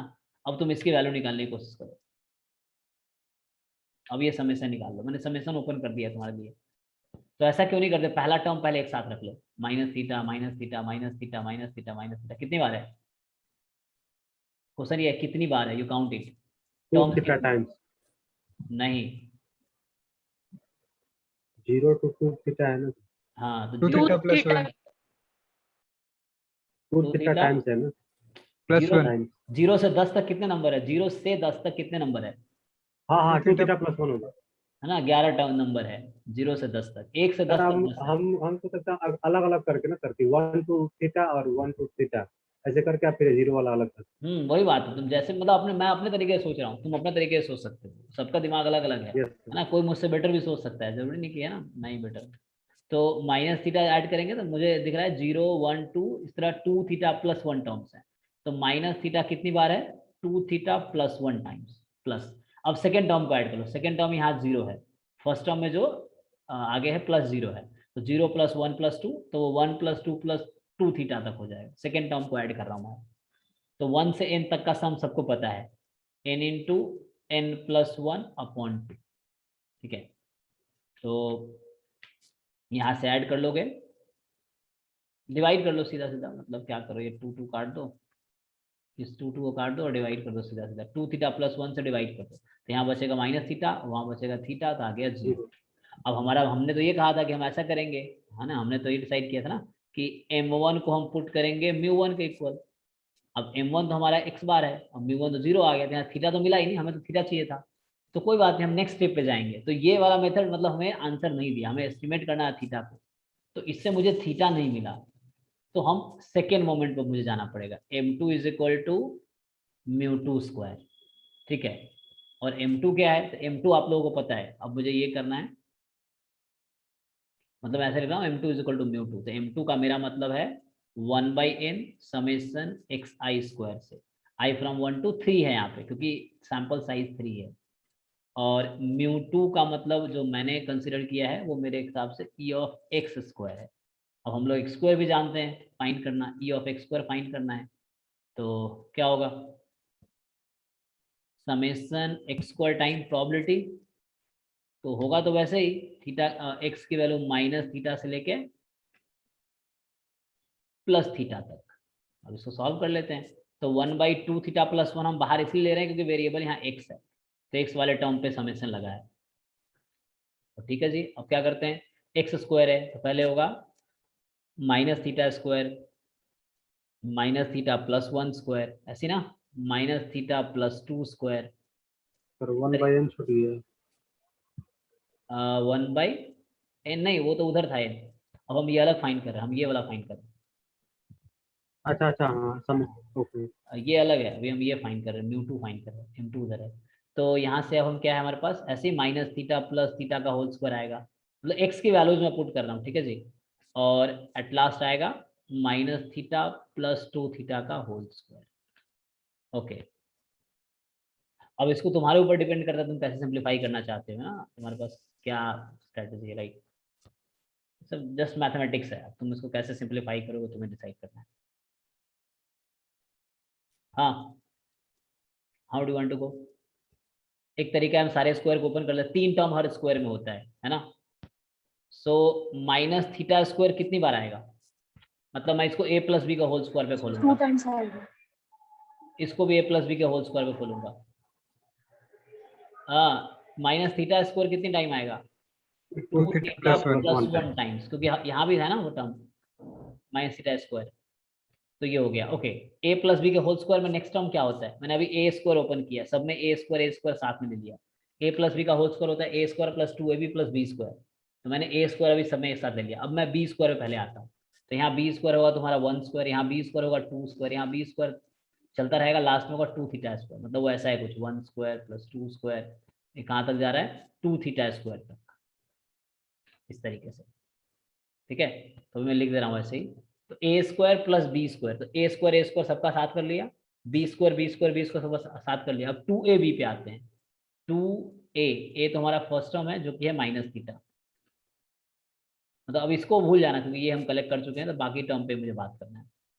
तो 2ab, so a is minus theta, b 1 है 2 है, मतलब अब मैं सबको ऐड कर रहा हूँ, ठीक है, 2ab, तो एक में 1 है, एक में 2 है, एक में 3 है, और ये कहाँ तक जा रहा है 2 थीटा तक। अभी किसी को समझ नहीं आया तो पूछो क्या किया मैंने इसको एक स्टेप बीच में खाया है मैंने, मतलब a plus B whole square खोलते तो A square plus B square plus 2ab, A plus A square plus B square plus 2ab, A square plus B square plus 2ab, ऐसे A square plus B square plus 2ab। तो A square वाले पहले term को सब में से एक साथ ले लिया, दूसरे टर्म को एक साथ ले लिया, तीसरे टर्म को मैं एक साथ ले लिया। अब इसको सिंप्लीफाई करते हैं, और कोई आसान तरीका है तुम बता सकते हो मुझे। तो ये हो गया थीटा स्क्वायर 2 थीटा प्लस 1, यहाँ करोगे तुम्हें पता है ए स्क्वायर से लेके 1 स्क्वायर से लेके n स्क्वायर तक का सम क्या होता है, तो n प्लस 1 2n प्लस 1, ये होता है ना, n into n plus 1 2n plus 1 by 6, sum of squares of first n natural numbers. आगे है प्लस कितना -2 थीटा, अभी साथ में रखो है ना, 2 इंटू माइनस थीटा तो -2 थीटा हो गया, और -2 थीटा के साथ 1 प्लस 2 प्लस 3 इस तरह से, सो n into n plus 1 upon 2, ठीक है जी। अब 1/2 थीटा प्लस 1 डिवाइड करते हैं, यहाँ थीटा स्क्वायर आ गया, वहाँ पे तुम्हारे पास होगा 2 theta plus 1 by 6, sorry 2 theta plus 1 घटाना तो बचेगा 4 थीटा प्लस 1 बाई 6, और यहाँ माइनस ये कर लेता हूँ मैं, और कितना बचेगा finally 2 theta into 2 theta upon 2, क्या किया हमने 2 थीटा प्लस 1 से डिवाइड कर दिया। तो अब बताओ क्या बचा, थीटा स्क्वायर न्यूमरेटर में 4 थीटा स्क्वायर, मैं 2 से काट देता हूँ उसको, चलो 3 टाइम में, तो थीटा में 4 theta square plus theta whole upon 3 minus, यहाँ भी 2 कैंसिल कर लो, -2 थीटा स्क्वायर, इस तरह से कुछ आया। सो 4 theta square plus theta upon 3 minus theta square बचा। अब इसको भी सिंप्लीफाई करना चाहो तो कर लो, 4 theta square plus theta minus 3 theta square upon 3, तो फाइनली कितना आएगा theta square plus theta upon 3, calculation check करो भाई। Yes sir same. अच्छा, अब यहाँ से क्या मिला मुझे, तो मुझे सेकेंड मोमेंट मिल गया theta square plus theta by 3। अब मुझे m2 फाइंड करना है, तो m2 जो मैंने लिखा था वो हमारा था 1/n summation xi square i from 1 to 3। तो ठीक है, n हमारा कितना है 3, 1/3, और x1 स्क्वायर, तो x1 तुम्हें दे रखा था, तो वो क्या है, क्या क्या वैल्यूज है, -2 -2 1 1 -2 1 1 -1 है ना, तो स्क्वायर कर लो, -2 का स्क्वायर 4, -1 का स्क्वायर 1, 1 का स्क्वायर 1। तो फाइनली ये आ गया m2 की वैल्यू जो आई हमारे पास, क्योंकि ऑब्जर्व वैल्यू दे रखी है तो उसी को यूज करना है, तुम्हें नहीं दिया है तो इसके टर्म में आंसर आता। तो कितना 2 आ गया, तो m2 2 आ गया, और μ2 हमने फाइंड किया theta square plus theta upon 3। अब इक्वेट कर दो, इससे आंसर आ जाए। तो जस्ट नाउ जो हमें मेथड ऑफ मोमेंट चाहिए था, method of moment estimator, so theta square plus theta upon 3 is 2, so theta square plus theta is equal to 6, so theta square plus theta minus 6 is 0। हाँ जी, 2 3 जा 3 2 जा, so theta square, मतलब direct लिखता हूँ मैं, अभी मैं चेक करता हूँ किस में प्लस लगाऊं, इसमें, ठीक है। तो थीटा की वैल्यू या तो 2 होगी या थीटा की वैल्यू -3 होगी। अब एक्चुअली थीटा पॉजिटिव कंसीडर किया होगा क्वेश्चन में, ठीक है। सो देखो थीटा जो है इन वैल्यू ले सकता है 1 2 3, ये ले सकता है, नेगेटिव वैल्यू नहीं ले सकता, उसने बता रखा है थीटा, ये इसको पैरामीटर स्पेस बोलता है। अच्छा वो मिस कर दिया मैंने, तो इसको मैं कराऊंगा। सो पैरामीटर स्पेस क्या होता है, लाइक सैंपल स्पेस होता है ना, set of all events, set of all outcomes. तो वैसे ही पैरामीटर स्पेस क्या होता है कि पैरामीटर की वैल्यूज क्या क्या हो सकती है। तो थीटा कैन टेक वैल्यू 1 2 है ना, तो इसका मतलब आंसर हो गया, नेगेटिव वाला रिजेक्ट हो जाएगा और ये सेलेक्ट हो जाएगा, तो you get theta is equal to 2। थोड़ा सा इस क्वेश्चन में घुमा दिया है ना, मतलब मेथड आसान था, बट फर्स्ट मोमेंट तुम्हें उससे कुछ रिजल्ट मिला नहीं है, तुम्हें सेकेंड मोमेंट यूज करना पड़ा, अगर सेकेंड मोमेंट से नहीं मिलता है तो थर्ड मोमेंट यूज करना पड़ेगा। इस तरह से मतलब you can use as many moment as you want, but जहाँ पे तुम्हें रिजल्ट आ रहा है ना वहीं पे स्टॉप कर जाएंगे। तो मतलब मेथड क्लियर होगा तुम्हें कि sample moment population moment equal करना है, फर्स्ट मोमेंट पहले इक्वल करके देखना है, आंसर नहीं आया तो सेकंड मोमेंट इक्वल करना है, इस तरीके से। Any doubt in this question?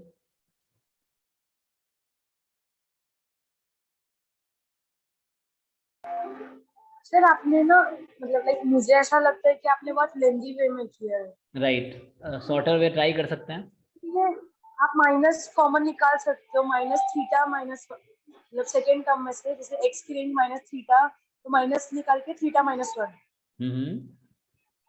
तो मतलब फर्स्ट मोमेंट तो वैसे ही 0 हो गई, क्योंकि अगर अपन एक्स का एडिशन करेंगे, कि ये थीटा तक और ये माइनस थीटा टू थीटा है, अगर अपन ऐड करेंगे तो टर्म्स कैंसिल हो जाएंगे।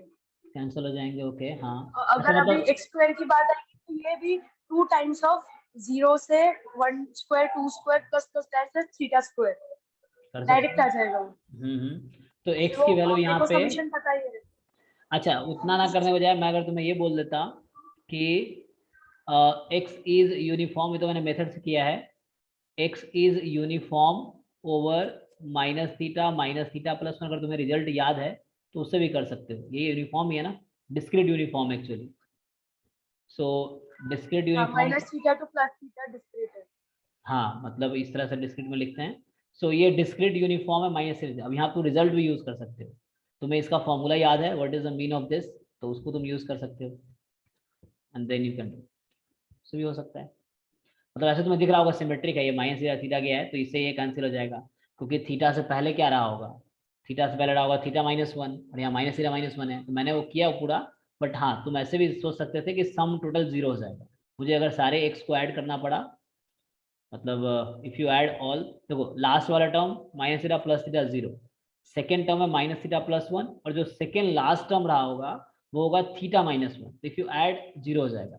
Same third term, third last term, तो ये सिमेट्रिक है तो सम डायरेक्टली 0 हो गया, तो मैंने ई एक्स पूरा फाइंड किया है, तुम डायरेक्टली लिख सकते थे क्योंकि डेफिनेशन के अकॉर्डिंग क्या है, एक्स इंटू है ना 1/2 थीटा प्लस 1 समेशन एक्स। अब ये एक्स को ऐड करना था, तुम यहाँ अगर ध्यान से देखो तो सबका सम 0 हो रहा है डायरेक्टली, क्योंकि फर्स्ट टर्म लास्ट टर्म के जस्ट नेगेटिव है, second term second last term के जस्ट नेगेटिव है, थर्ड टर्म थर्ड लास्ट के जस्ट नेगेटिव है, और जीरो मिडल में है। जीरो जो है वो क्या है, मिडल में है। तो इस तरीके से सम करने पे सम जीरो ही होगा, तो वहां से तुम कैलकुलेशन बचा सकते हो अपना, राइट।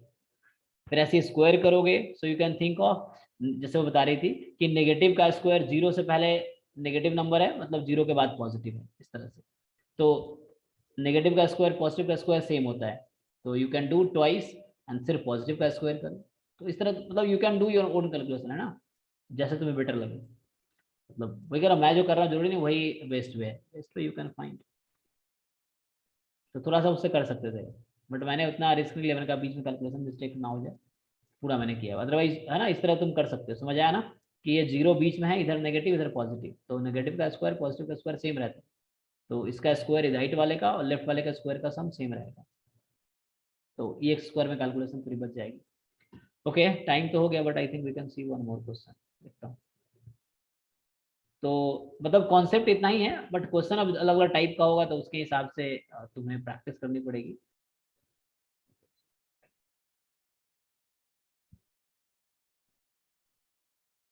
ये ट्राई करो 49,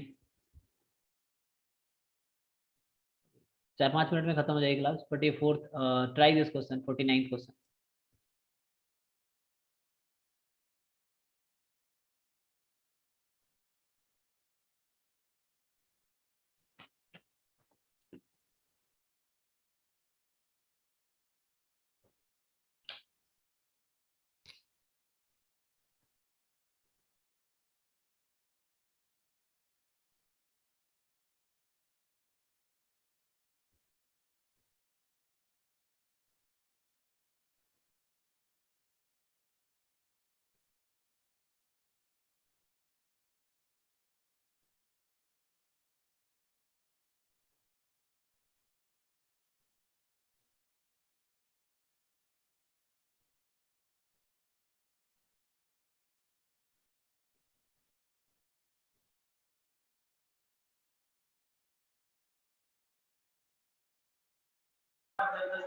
सर 0.22 ओके 0.22,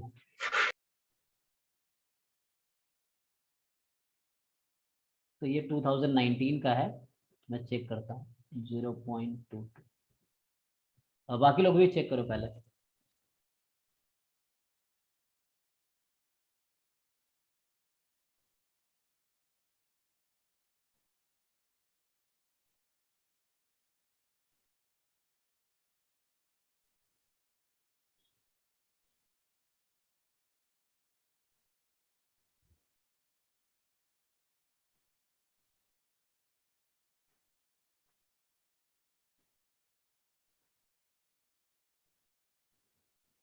इसमें कैलकुलेटर की जरूरत पड़ी है क्या तुम लोगों को?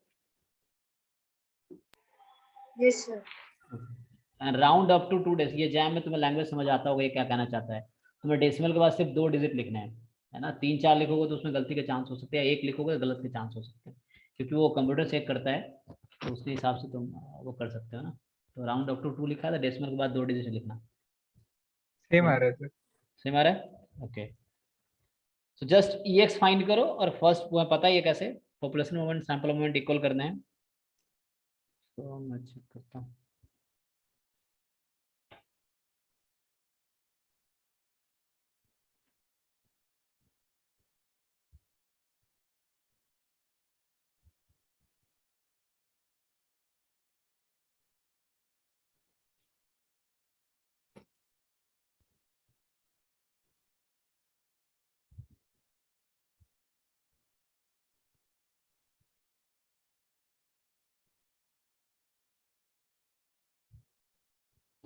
ओके मैं लास्ट क्लास में जिसके लिए वार्न कर रहा था, शायद तुम लोगों ने वही मिस्टेक किया है। Let me check the answer first.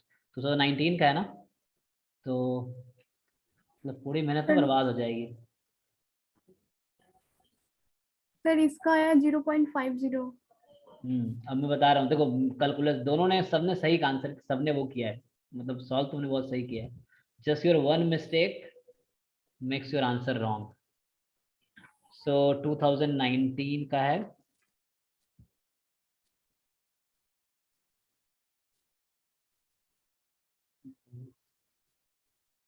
तो 0.51 आ रहा है।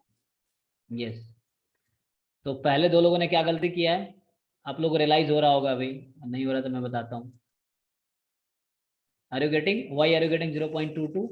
तुम्हारा आंसर सही है, तुम लॉग में बताओगे तो आंसर तुम सही बताओगे, बट मैं लास्ट क्लास में बताया था एलएन और लॉग का डिफरेंस। सर मैंने एलएन ही लिया है। Okay, so let me check answer first, तो मैं बात करूंगा, हमें 2019 का देखना है ना। ओह ठीक है, नीड एक्सेस वाले भी एक्सेस मांगते हैं। 0.51 आ रहा है।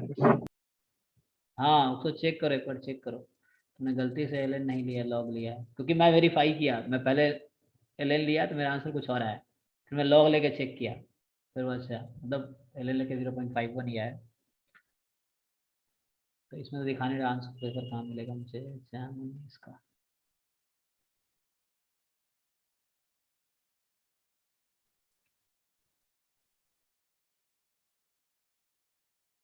अच्छा इसमें मिल जाएगा।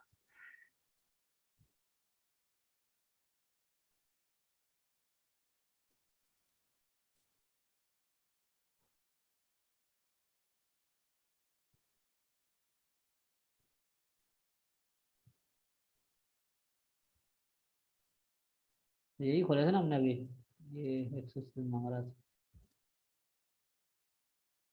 क्वेश्चन नंबर क्या है? क्वेश्चन नंबर है कौन सा था ये, 49। सो मतलब ये हाँ 49। तो मैंने अपने में आंसर की लगाया है क्या, इसमें आंसर की लगाया है? 0.5 ही है। अच्छा मतलब आर यू श्योर? तो मुझे तो जैसे यहाँ, बुक में गिवन है। अच्छा बुक में भी है, ओके ठीक है फिर, तो चेक कर लो, जिन लोगों की गलती है उनको एक बार करेक्ट कर लो। अच्छा एक मिनट,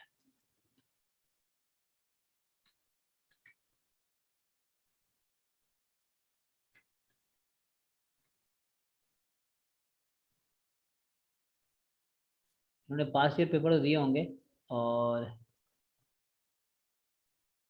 देखिए सिर्फ क्वेश्चन प्रॉब्लम ये होता है, आंसर देते हैं नहीं देते हैं पता नहीं, तो हमें चाहिए 19 का।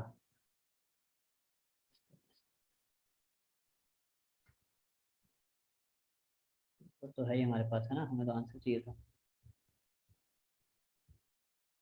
आंसर अपलोड किया था जैम 20 वालों ने किया था, नहीं 19 वालों ने किया था, जैम 19 की वेबसाइट में मिलेगा।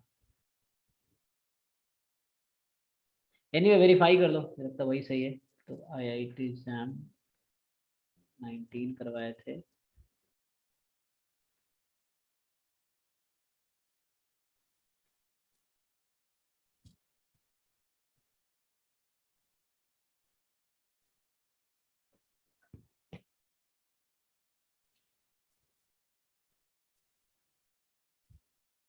तो ट्राई करता हूँ, अदरवाइज तुम वेरीफाई कर लेना।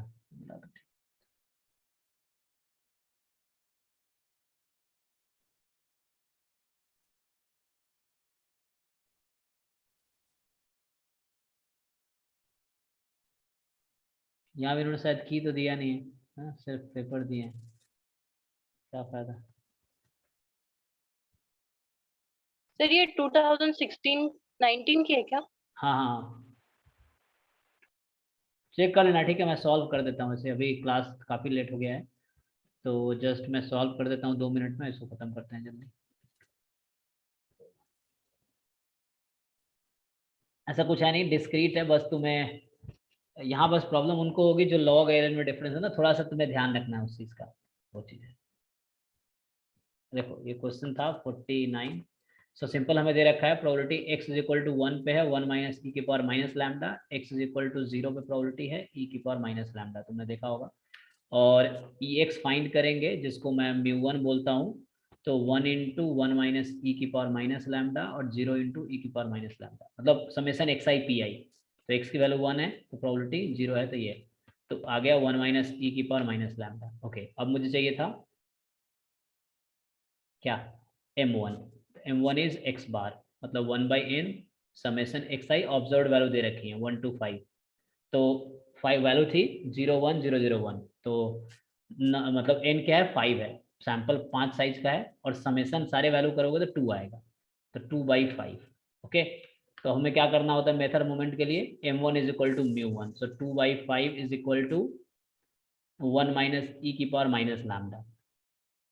सो यहाँ से ई की पावर माइनस लैम्डा आ गई 3/5, ठीक है जी, और माइनस लैम्डा, देखो ई उधर जाएगा तो ln बनाएगा, ठीक है। ई अगर यहाँ 10 होता, जैसे 10 की पावर x बराबर y है, तो x बराबर log y बेस 10 होता है, जो कैलकुलेटर में log लिखता है उनका एक्चुअल मतलब ये है। अगर e की पावर समथिंग y है तो x जो होता है वो ln y होता है, या log भी लिखते हो तो बेस e वाला, है ना, ये ln का मतलब है log y बेस e वाला। तो मैंने समझाया था तुम्हें कि NAT में अक्सर बच्चे ऐसी गलती कर देते हैं, तुमने जल्दीबाजी में रहते हो, तुम्हें लगा अच्छा आंसर log आया, ठीक है log क्लिक किए, लेकिन log नहीं, वो ln क्लिक करना था। So lambda is equal to minus ln 3/5। Log कब लेंगे, जब हम श्योर हो बेस 10 है, तब वो कैलकुलेटर वाला लॉग यूज करेंगे।